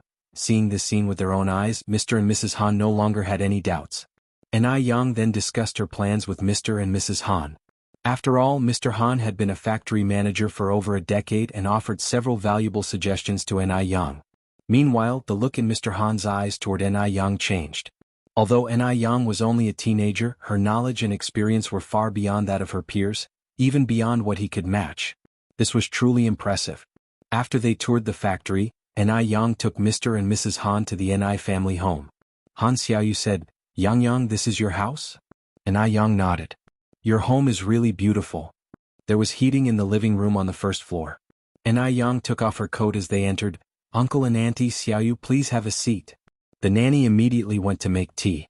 Han Xiaoyu looked around the family's living room, her eyes full of astonishment. She finally understood how Granny Lu felt when she entered the Grand View Garden. Yang continued, Uncle and Auntie, the factory is expected to start operations after the second month of the new year. Regarding the salaries, the factory manager will get 280 yuan per month, and the financial manager will get 98 yuan. Such high salaries? Mr. Han was taken aback. If you find any errors, ads pop up, ads redirect, broken links, non-standard content, etc., please let us know reports so we can fix it as soon as possible. Chapter 1052, Meta Benefactor, 12 more updates. You should know that before this, Han's father's salary was only 128 yuan a month. Ni Yang's salary was nearly more than double the previous amount. Ni Yang said with a smile, "This is just the starting salary. After half a year it will increase by 100 yuan, and another 100 yuan after a full year. After 15 years there will even be a car reward." Ni Yang never skimped when it came to treating employees. Moreover, the greater the employee turnover, the greater the damage to a company. A truly good company has a very low resignation rate, practically none at all. Upon hearing this, Han's father's eyes widened in disbelief. "Is that true or false?" Ni Yang nodded. "If you and Andy think it's suitable, let's find a time to sign the contract." Suitable? Of course it's suitable. With such good treatment, only a fool would disagree. At Ni Yang's warm invitation, Han's father and mother stayed in the Ni family house for dinner that evening. After dinner, Ni Yang drove them home. That very night, Ni Yang drafted the contract, and the next day he went to the Han family's home to have the contract signed. After Ni Yang left, Han's father looked at Han Xiaoyu with a loving face. "Xiaoyu, you've really met your benefactor this time." Ni Yang was so impressive that Han Xiaoyu also felt honored. "That's right, I've told you before, Yang Yang is very amazing." Han's mother stood up and said, "Yang Yang has been gracious to our family. Our family must not forget this kindness in the future." "Your mother is right," agreed Han's father with a nod. Han Xiaoyu smiled and said, "Don't worry, Mom and Dad, even if I forget someone, I won't forget Yang Yang." Meanwhile, Wu Yanyan's condition was getting more severe, and she had fallen into a coma, which led the doctor to suggest a transfer to another hospital. Wu Jinshu and Yan Erju were very anxious, and they transferred Wu Yenyun to the city hospital overnight. The conclusion from the city hospital was also that it was a cold. With reddened eyes, Yan Erju said, "How could it be a cold? If it were really just a cold, it wouldn't be this serious." As she spoke, Yan Erju turned to look at Wu Jinshu and continued, "Why don't you go to Yang Yang anyway?" Wu Jinshu frowned, but if Wu Yenyun found out, who knew how she might react? Yan Erju said, "We're losing her life here. Why care about all that now?" "All right, I'll go."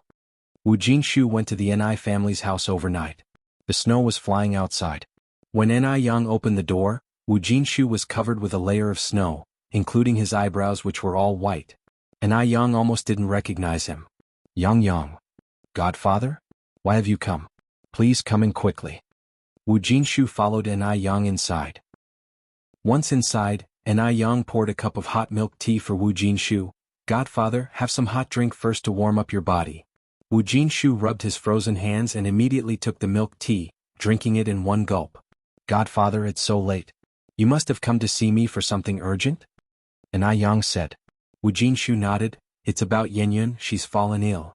Yang Yang, you must save her." Ni Yang was taken aback. "Godfather, don't panic, take it slow and tell me." On the other side, Ni Tsuehua and Shangguan Dehui, hearing the noise, also came down from upstairs. After hearing the whole story, Ni Tsuehua was very nervous. "How is Yenyun now? She's okay, right?" No matter what, that was her daughter, she couldn't remain unmoved. Furthermore, Ni Tsuehua still felt guilty inside. Wu Jinshu sighed, "The situation is very bad now, otherwise I wouldn't have come looking for Yang Yang." Ni Yang put down the cup and looked up at Wu Jinshu. "Godfather, the reason you didn't come before was because Yenyun wouldn't let you, right?" It could be heard from Wu Jinshu's words that Wu Yanyun's illness had been dragging on for a long time. If Wu Yenyun hadn't stopped him, Wu Jinshu and Yan Erju would not have waited until Wu Yenyun had already fallen into a coma before coming to find her. Thus, Ni Yang could guess that previously, Wu Yenyun had stopped Wu Jinshu from coming over. Wu Jinshu was silent. Because Ni Yang had hit the nail on the head about the true circumstances. On the other hand, who would want to get involved in such a thankless task? If Ni Yang saved Wu Yenyun and she recovered, what would happen if rather than being grateful she blamed Ni Yang for meddling in her affairs? Wu Jinshu sighed softly. Now, even if Ni Yang truly ignored Wu Yenyun, he had no right to blame him. Forget it. They would think of other methods. Ni Tsuehua was also stunned. Having been preoccupied with worrying about Wu Yenyun, she had overlooked this point. Ni Yang then said, Saving a life is urgent, Godfather, let's go. Ah. Wu Jinshu was startled. He hadn't expected Ni Yang to come up with such a statement suddenly. He had even been prepared for Ni Yang to refuse. Unexpectedly, Ni Yang had agreed at this moment. Ni Yang said with a smile, I am a doctor. In the face of life and death, I cannot remain indifferent. It also goes against my teacher's admonitions. Besides, our Ni family owes Yenyun a life. This time, it's as if I am returning what our Ni family owes her. A life for a life. Was fair. In doing so, it would also make Ni Tsuehua feel better so she wouldn't always feel as though she owed Wu Yenyun something. Once there was a sense of debt in one's heart, it would become a burden, and Ni Yang didn't want Ni Tsuehua to feel burdened. Wu Jinshu's eyes reddened. Yang, thank you. Ni Yang put on his coat, donned his scarf. Let's go. I'll go with you, said Ni Tsuehua. I'm coming too, said Shengwan Dehui. When several people arrived at the hospital and saw Wu Yanyun's condition, Ni Yang was also taken aback. Because Wu Yanyun's situation was quite serious. If he hadn't seen it with his own eyes, it would be difficult to associate her with the lively Wu Yenyun of before. Ni Kuihua's eyes immediately reddened, and she leaned on Shengwan Dehui's shoulder, gently sobbing. It's okay, Dia, Yenyun will definitely be fine, Shengwan Dehui consoled her. Ni Yang sat down to take Wu Yanyun's pulse. After a long while she finally released Wu Yanyun's wrist. Ni Tsuehua hurriedly asked, How is she, Yang? Ni Yang said, Don't worry, it's not a big problem. That's good. Ni Tsuehua breathed a sigh of relief. Then what's wrong with Xiaoyun? Yen Erju asked. Ni Yang said, It's a viral cold caused by an allergic reaction. I'll give her some acupuncture first, and then after taking 2 doses of traditional Chinese medicine she should be fine. Is it really just a cold? Wu Jinshu was somewhat surprised because the hospital treatment had not been effective, and they had thought it was not a cold. Ni Yang nodded, It's a cold, but it's quite different from a regular cold. It's a sequelae of external allergies, so common cold medicines are not only ineffective but can also aggravate the condition. If it were any later, the problem would have been rather tricky. Ni Yang wasn't exaggerating. If it had been delayed another day or two, and the virus had invaded the heart and lungs, Wu Yenyun would have been beyond saving. It was also her fate not to die yet. Yen Erju wiped her tears and said, This child is so stubborn. Your godfather has been saying we should have you come take a look, but she just wouldn't agree. Otherwise it wouldn't have dragged on this long. Godmother, don't worry. I'm going to give Yenyun acupuncture right now. After the acupuncture she can be discharged. I'm going to talk to Yenyun's chief doctor to see if he can arrange a sterile room for us. After all, this was in a hospital. If acupuncture were done recklessly in the ward, there could be a risk of infection. Wu Yanyun's chief doctor was an old doctor in his 50s. After hearing what Ni Yang had to say, he immediately arranged a sterile room for her. Finally he asked, Young lady, is your name Ni Yang? Ni Yang nodded, Yes. So you're the divine doctor who cured Mr. Abner's mother's stubborn illness? Wow. I finally met the real person today. The doctor excitedly shook Ni Yang's hand. Mr. Abner's mother's illness had seen countless big hospitals, but no doctor was sure they could cure her. However, not long ago Mr. Abner's mother unexpectedly recovered fully. This could be described as a medical miracle. And the person who cured her was just a girl in her teens named Ni Yang.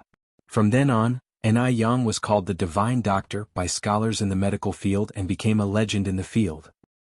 Before Ni Yang could say anything, the old doctor continued, Right, Divine Doctor, when you do the acupuncture later, can I let our hospital's doctors observe and learn from the side?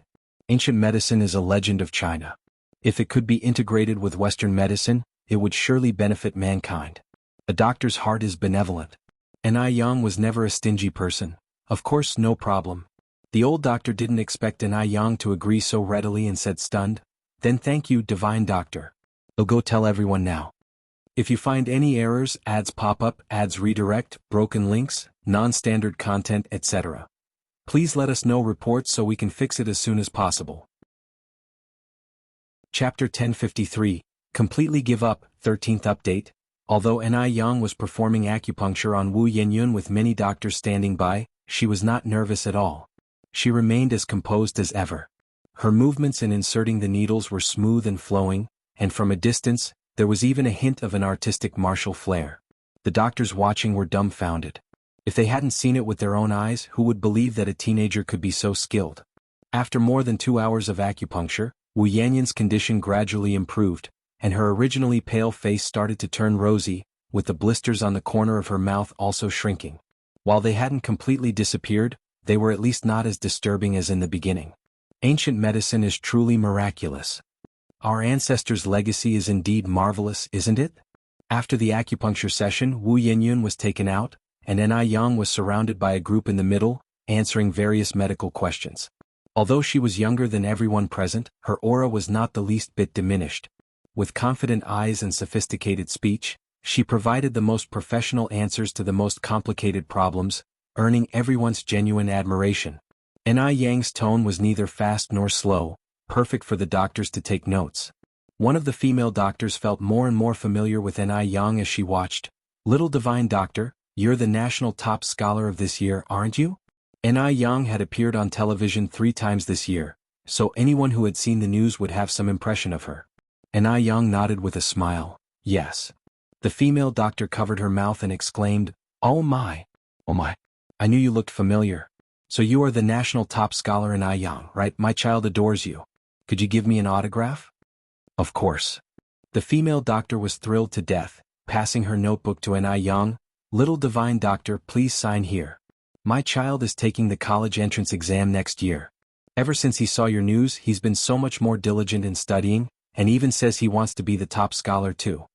As Ni Yang took the notebook, she asked, "What's your child's name?" "Qin Haoren, Haoren as in the great poet Meng Haoren."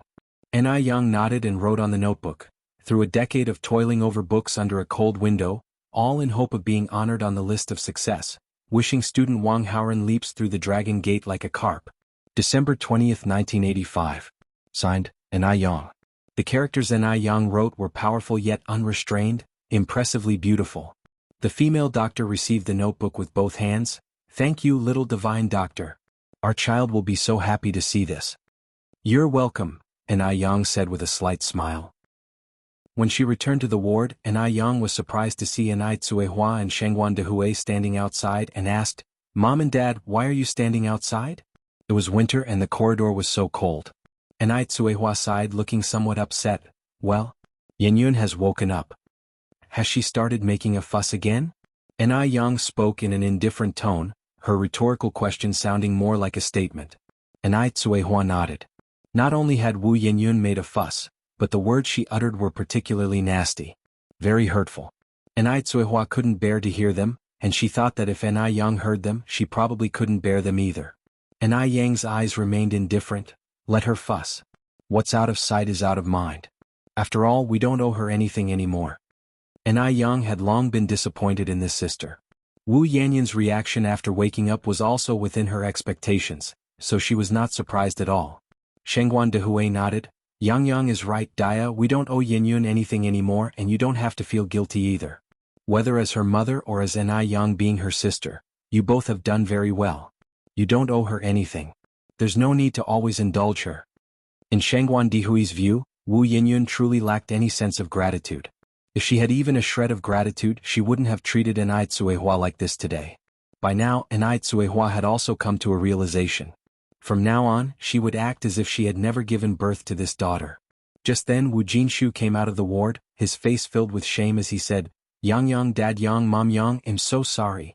It's our fault for not raising our child properly." Even though Wu Jinshu had been mentally prepared, he still didn't expect Wu Yanyun's reaction to be so extreme. She was not only ungrateful but turned out to be a wolf in sheep's clothing. Aside from apologizing, Wu Jinshu could think of no other solution. So, just then, a vase was thrown from inside and smashed against the door. Crash! It shattered to pieces. Without a doubt, it was Wu Yanyun who had thrown the vase, and the situation inside the ward must have been very bad. Wu Jinshu's brow twitched and his feelings of guilt intensified. Ni Yang shook her head and handed Wu Jinshu a piece of paper. "Godfather, this is the prescription. I've written down the specific dosages and how to brew it. Just follow the instructions and if you have any problems you can contact me." She now had no relationship with Wu Yanyun, so whatever Wu Yanyun did she wouldn't be upset. Sister or not, she wasn't worth it. Wu Jinshu said, Yang, thank you. I will talk to Yanyun and persuade her well." Ni Yang smiled and said, "No need to persuade her anymore. You and Godmother raised Yanyun to adulthood, and both my mom and I really appreciate it. Unfortunately, Yenyun and I are not fated to be sisters, and she is not fated to be my mother's daughter either. From now on, I'll just act as if I don't have this sister.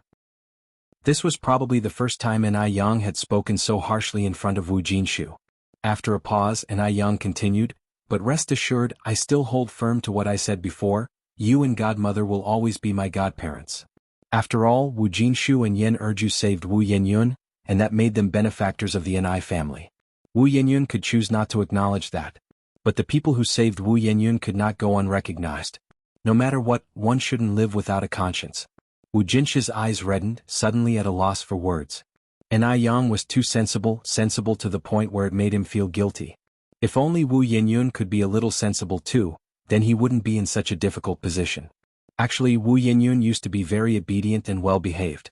He didn't know when she had changed into what she was now. An Yang went on, "Yenyun has just woken up, so it's not good for her to get too agitated. You should go in and calm her down. Nothing is more important than her life. We will be heading back." Wu Jinshu insisted on escorting An Yang and her company out of the hospital. After getting into the car, An Yang asked, "Mom, now that Yenyun is no longer connected to our family, can you really let go of her?" An Tsuehua looked out the window with a relieved smile. "Just like you said, there's no mother-daughter fate between us. A melon forced is not sweet, let it go, I've come to terms with it." Now that her heart was unburdened, An Tsuehua didn't owe Wu Yenyun anything anymore. "It eases my mind to hear you say that." As time went by, the year-end was rapidly approaching. Today was the 28th of the 12th lunar month, and the day after tomorrow would be Chinese New Year's Eve. Since the new year was just around the corner, An Yang had closed all of the pure jade skin stores and gave all the employees a 10-day holiday. In addition, she gave them a lot of New Year's gifts. Even though pure jade skin could earn a lot in a single day, she knew money was never ending. To Chinese people, celebrating the new year is of utmost importance, and she didn't want the employees to think of her as an inhumane boss. Besides, there's no end to earning money, it doesn't matter if she earns a bit more or less. Additionally, the Heavenly Fragrance restaurant also ceased operation for 10 days. They would resume work on the 8th day of the new lunar year. During these days, Wu Yenyun's health also improved day by day. Yan Erju smiled and said, "Yenyun, you owe a lot to Yang. Without her, you might still be lying in that hospital bed." At the mention of An Yang, the smile on Wu Yenyun's face suddenly faded. "If she hadn't meddled, maybe I would have recovered a long time ago." "Yenyun? Did I say something wrong?" Wu Yenyun turned to look at Yan Erju. "Mom, don't forget An Yang is just a doctor. Maybe all of this was a scheme she cooked up with the doctor. She wants me to be grateful to her. She wants me to forgive her." But An Yang nearly cost her her life. Why should she forgive An Yang? She would never forgive An Yang. Yan Erju continued, "Yenyun, you have too many misunderstandings about Yang. She's not that kind of person and she would never do such a thing. It was her who did this." Wu Yenyun continued, "Firstly, she wanted to kill me because she was jealous of me. She was afraid I would compete with her for the inheritance. Secondly, she wanted to use this incident to make me forgive her. It's simply killing two birds with one stone. If you find any errors, ads pop up, ads redirect, broken links, non-standard content, etc., please let us know reports so we can fix it as soon as possible." Chapter 1054, She's Just Like a Joke, Chapter 14, but An Yang never considered if she would care about the An family's businesses. Did An Yang really think they were the same kind of person? What a joke. Wu Yenyun now hated An Yang so much. Hated her to the bone. Because of An Yang's presence, she stole all the attention from those around her. Even the gentle and elegant Mr. Du was deceived by An Yang. What gave An Yang the right? In what way was she inferior to An Yang? Why did everyone stand on An Yang's side? Was this really fair to her? Yan Erju sighed helplessly. Forget it, I won't talk to you about it anymore and you shouldn't be angry. Anyway, Yang and her mother have already decided to cut ties with you. Even if you regret it now and come to your senses, it's too late." Wu Yenyun said, "I am the one who cut ties with them, not the other way around. They don't have the right to cut ties with me." Erju didn't continue the conversation. The room was just too stuffy. Wu Yenyun took a deep breath. "Mom, I'm going out for a walk." Erju nodded her head. The snow had just fallen, and the air outside was refreshing. Wu Yenyun, looking at the pure white surroundings, felt her eyes slowly start to moisten. She felt like a joke. Her adoptive parents didn't understand her. Any sorrow in her heart had to be suppressed by herself. Maybe this was the difference between biological and non-biological. After standing outside for a long time, Wu Yinyun finally calmed down and headed back inside. A little while later, Wu Dalong and Wu Erlong, having finished their snowball fight, came back in, and the atmosphere in the Wu family warmed up a bit. Wu Yinyun watched Wu Dalong and Wu Erlong, suddenly envious of these two younger brothers. If she had been born to Yen Erju, it definitely wouldn't be like it was today. The new year was fast approaching, so today Ni Yang and Mo Qishan went together to the Mo family to visit the two elders. Knowing that Ni Yang was coming, Old Master Mo and Old Madam Mo had prepared a pile of fruit and a table full of dishes early on. As soon as Ni Yang and Mo Qishan entered the Mo family's gate, Mo Hudi dashed over from the side. "Sister Ni Yang." Bang! Because of the sudden impact, Ni Yang staggered, nearly falling backward, but fortunately, a hand swiftly supported her waist, its slender fingers giving a gentle pinch there. It felt tingling like a mild electric shock. Ni Yang glanced back with a slight frown at Mo Qishan. Mo Qishan pursed his lips in a slight smile. "Let's go inside." "Shout I, you have to be careful next time, you almost knocked your future little auntie over just now." Mo Hudi tilted her head and laughed. Thankfully little uncle was there to heroically save the beauty. "Little girl." Mo Qishan reached out and tapped Mo Hudi's head. Ni Yang said, "Shout I seems to have grown quite a bit taller again." Mo Hudi nodded vigorously. Right, Sister Ni Yang, I'm now 1 meter 50. I grew more than 10 centimeters in the second half of the year."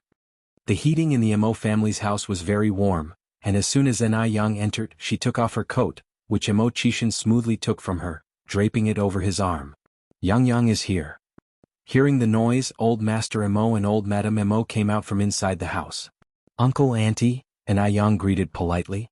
"You've lost weight, you're thinner again," Old Madam Mo said, holding Ni Yang's hand. "Is it because you've been under too much stress lately?" Ni Yang shook her head with a smile. "No, maybe I just naturally don't gain weight." Another reason was dietary therapy. Having stuck with it for so long, how could there not be any effect at all? But in the eyes of the older generation, being able to eat well is a blessing, and being chubby is even more so. Therefore, Ni Yang didn't mention the dietary therapy. Old Madam Mo said, "You look so skinny, those legs and your waist, Qishan could break it with just one hand. Yang, you need to eat more. Only by eating more can you put on weight." Mo Qishan's gaze was indifferent. Although Ni Yang looked thin, her figure was very well proportioned. Where she should be slim, there wasn't an ounce of excess fat, and where she shouldn't be slim, she wasn't the slightest bit underweight. Thinking this, a deep color pooled in the depth of Mo Qishan's eyes, and he quickly averted his gaze, suppressing the jumble of thoughts at the back of his mind, picked up a cup from the table, and downed the cold water inside in one go. During dinner, Grandma Mo kept piling meat into Ni Yang's bowl. Ni Yang, unable to refuse the kindness, would pass the uneaten portions into Mo Qishan's bowl.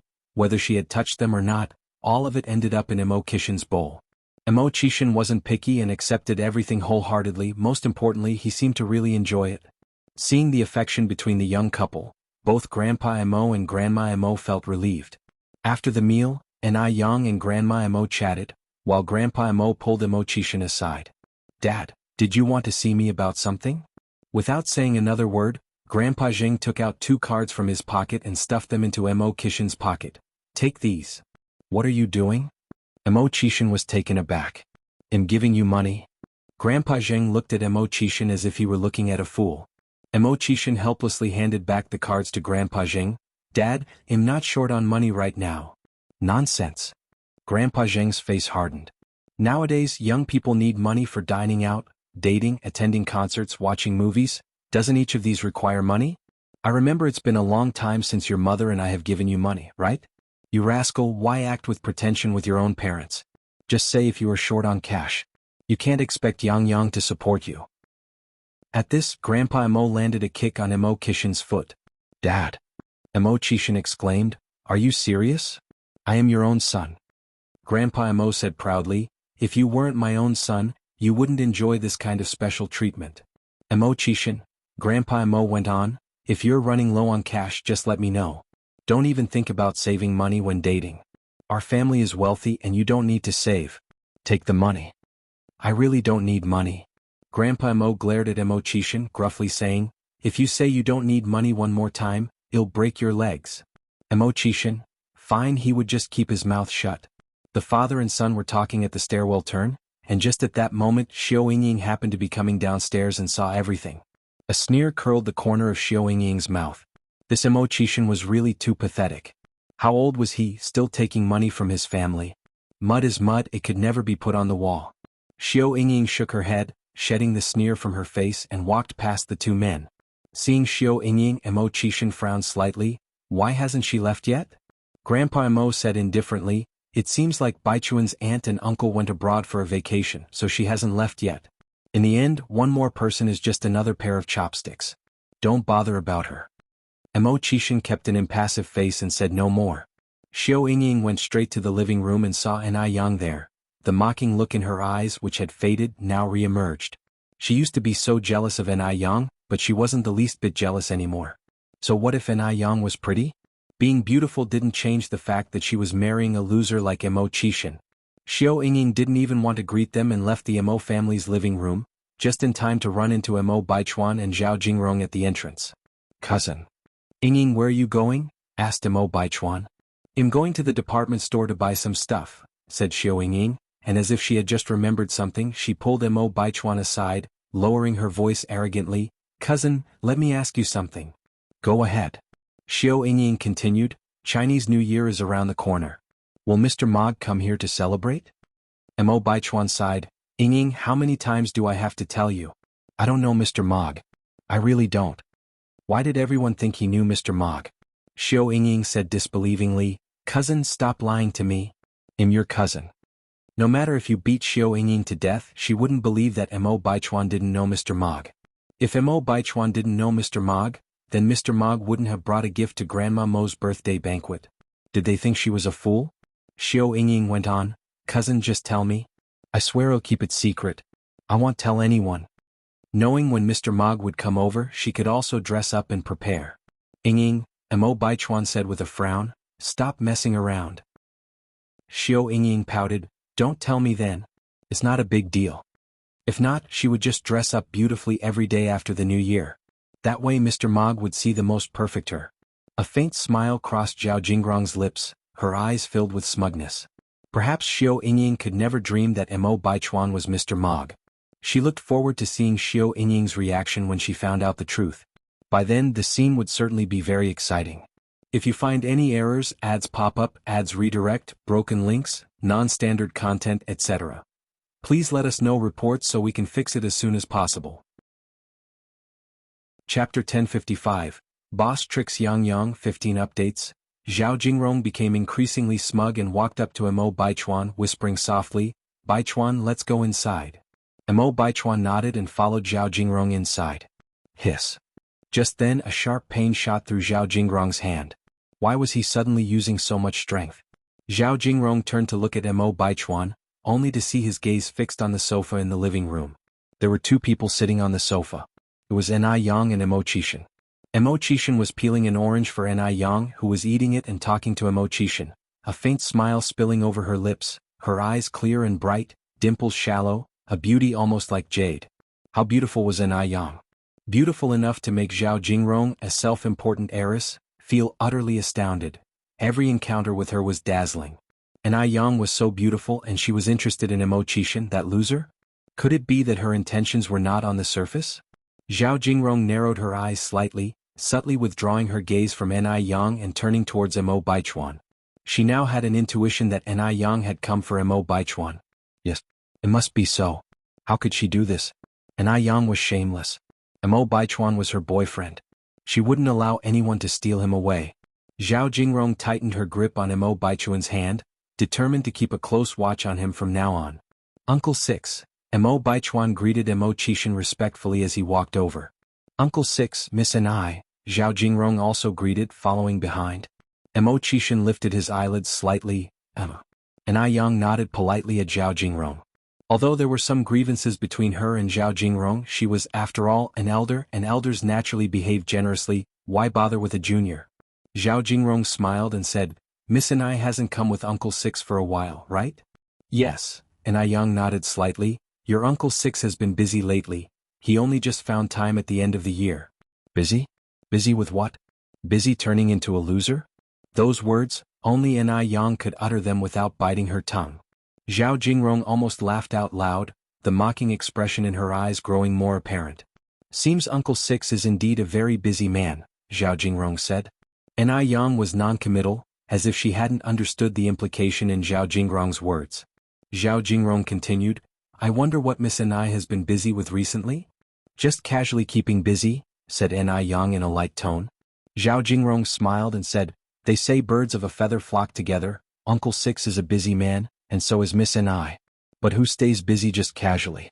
Miss Ni must be busy with some great enterprise, right? The sentence was laden with heavy irony. Other than being beautiful, what other merits did Ni Yang possess?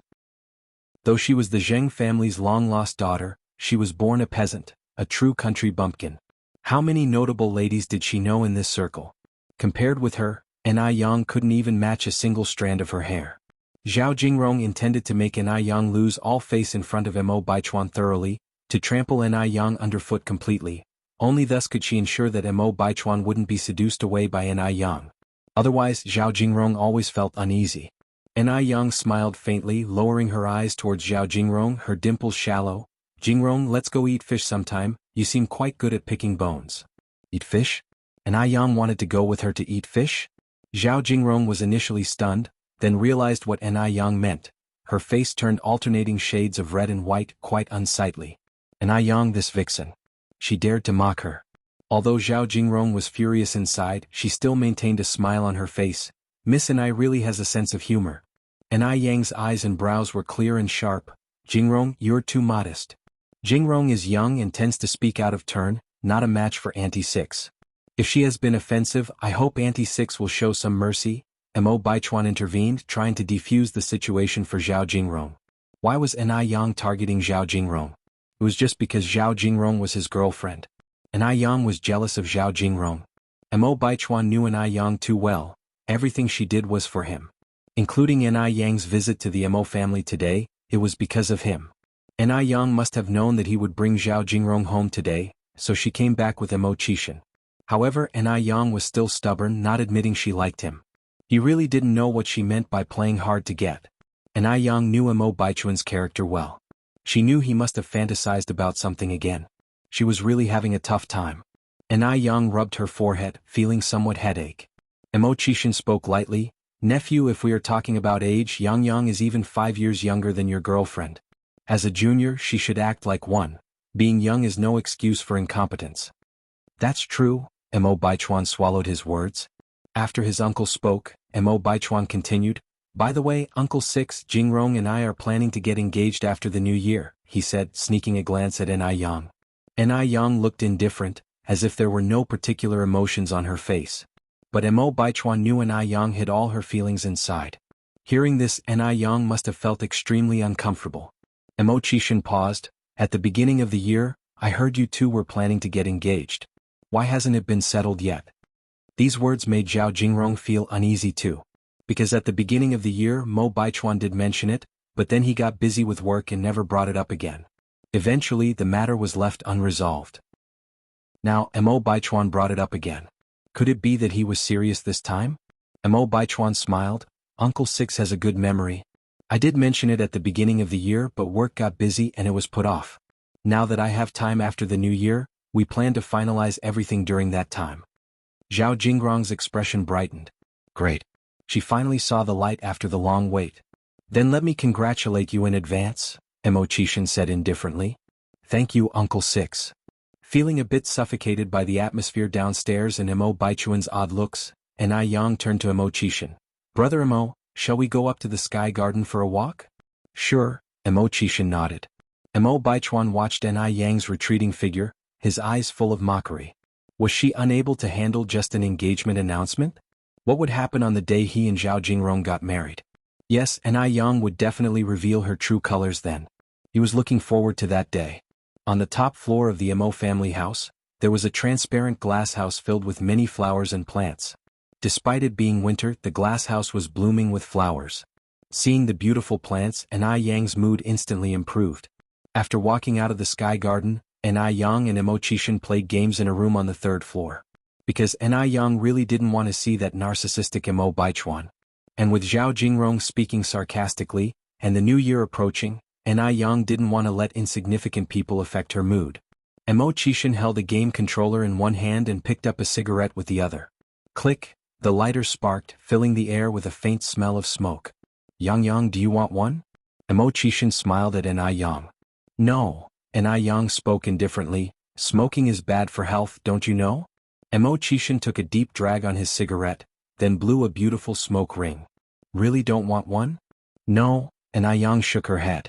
Mo Qixin slightly raised his eyebrows.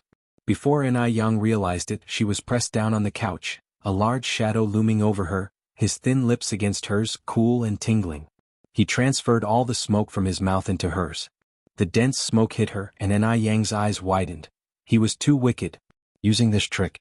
It was a long while before Mo Qixin let go of her, his tone low. Tasty? Getting skillful? Ai Yang slightly raised her eyebrows. It's all thanks to the boss training. Mo Qixin's thin lips parted lightly. Your face is truly thick. Ai Yang reached out and pinched Mo Qixin's cheek. Mo Qixin wrapped his arm around her waist, resting his chin on her shoulder. Yang, how come I just like you so much? Ai Yang smiled. Men's mouths, deceiving devils. You like me now, but when I am old and faded, perhaps you won't like me anymore. If you find any errors, ads pop up, ads redirect, broken links, non-standard content, etc. Please let us know reports so we can fix it as soon as possible. Chapter 1056. Grasshoppers after autumn are not to be feared. Chapter 16 Update. Mo Qixin looked at Ai Yang and said seriously, I want. No matter when, I will never change my heart unless you reject me first. Really? Ai Yang slightly raised her eyebrows. Absolutely sincere, heaven and earth can witness. Ai Yang then said, I'm thirsty now, can you go downstairs and bring up my teacup? Right away. Mo Qixin immediately rose from the sofa and headed downstairs. Ai Yang had originally planned to return home in the afternoon, but after spending time with Mo Qixin, it suddenly became evening, so she ended up staying at the Mo family for dinner. Zhao Jingrong didn't go back either. Although old Madame Mo and old Master Mo did not like Zhao Jingrong, she was now Mo Baichuan's girlfriend, and since Mo Baichuan insisted on being with her, the elderly couple found it inappropriate to say anything. At the dinner table, Mo Baichuan brought up his engagement with Zhao Jingrong once again. Upon hearing this, old Master Mo looked up at Mo Baichuan. As long as you have thought it through, what about your parents, have you talked to them? He didn't want to persuade anymore at this point, because no amount of persuasion would be useful. Children and grandchildren have their own fortune. As long as his son and daughter-in-law were fine, he, as a grandfather, was fine too. Mo Baichuan nodded. Don't worry, I have communicated everything with them.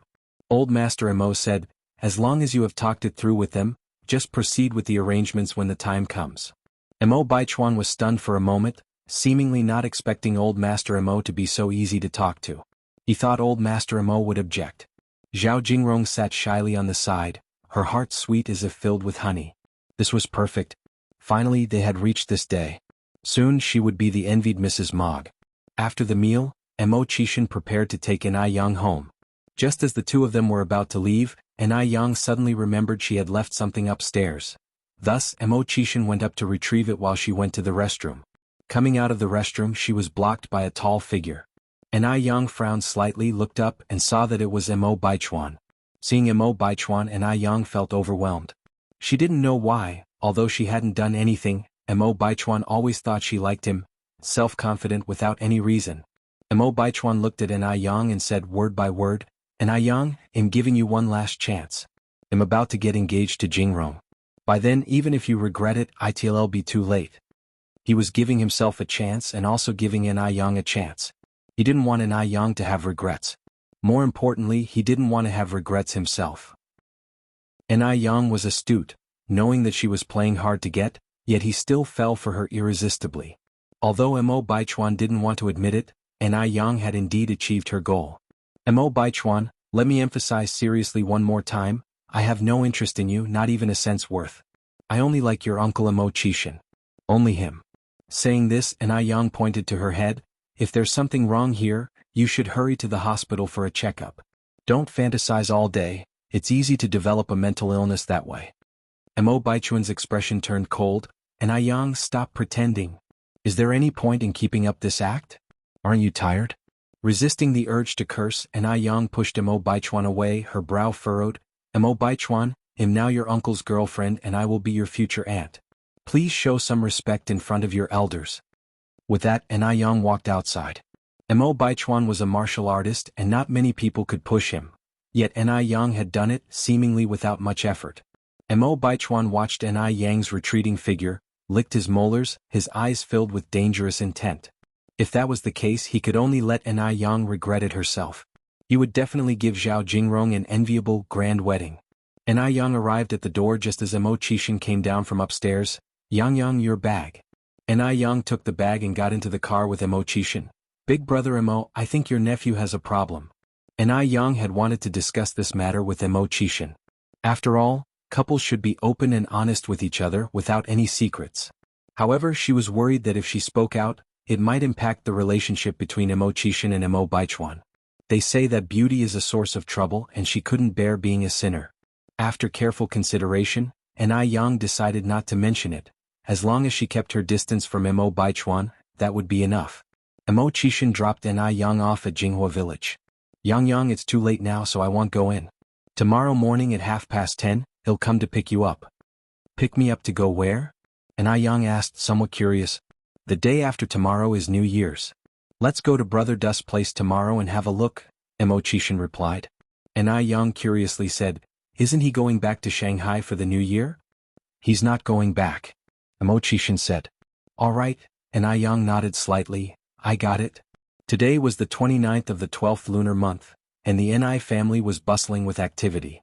Almost everyone had gathered around the stove to fry New Year's treats.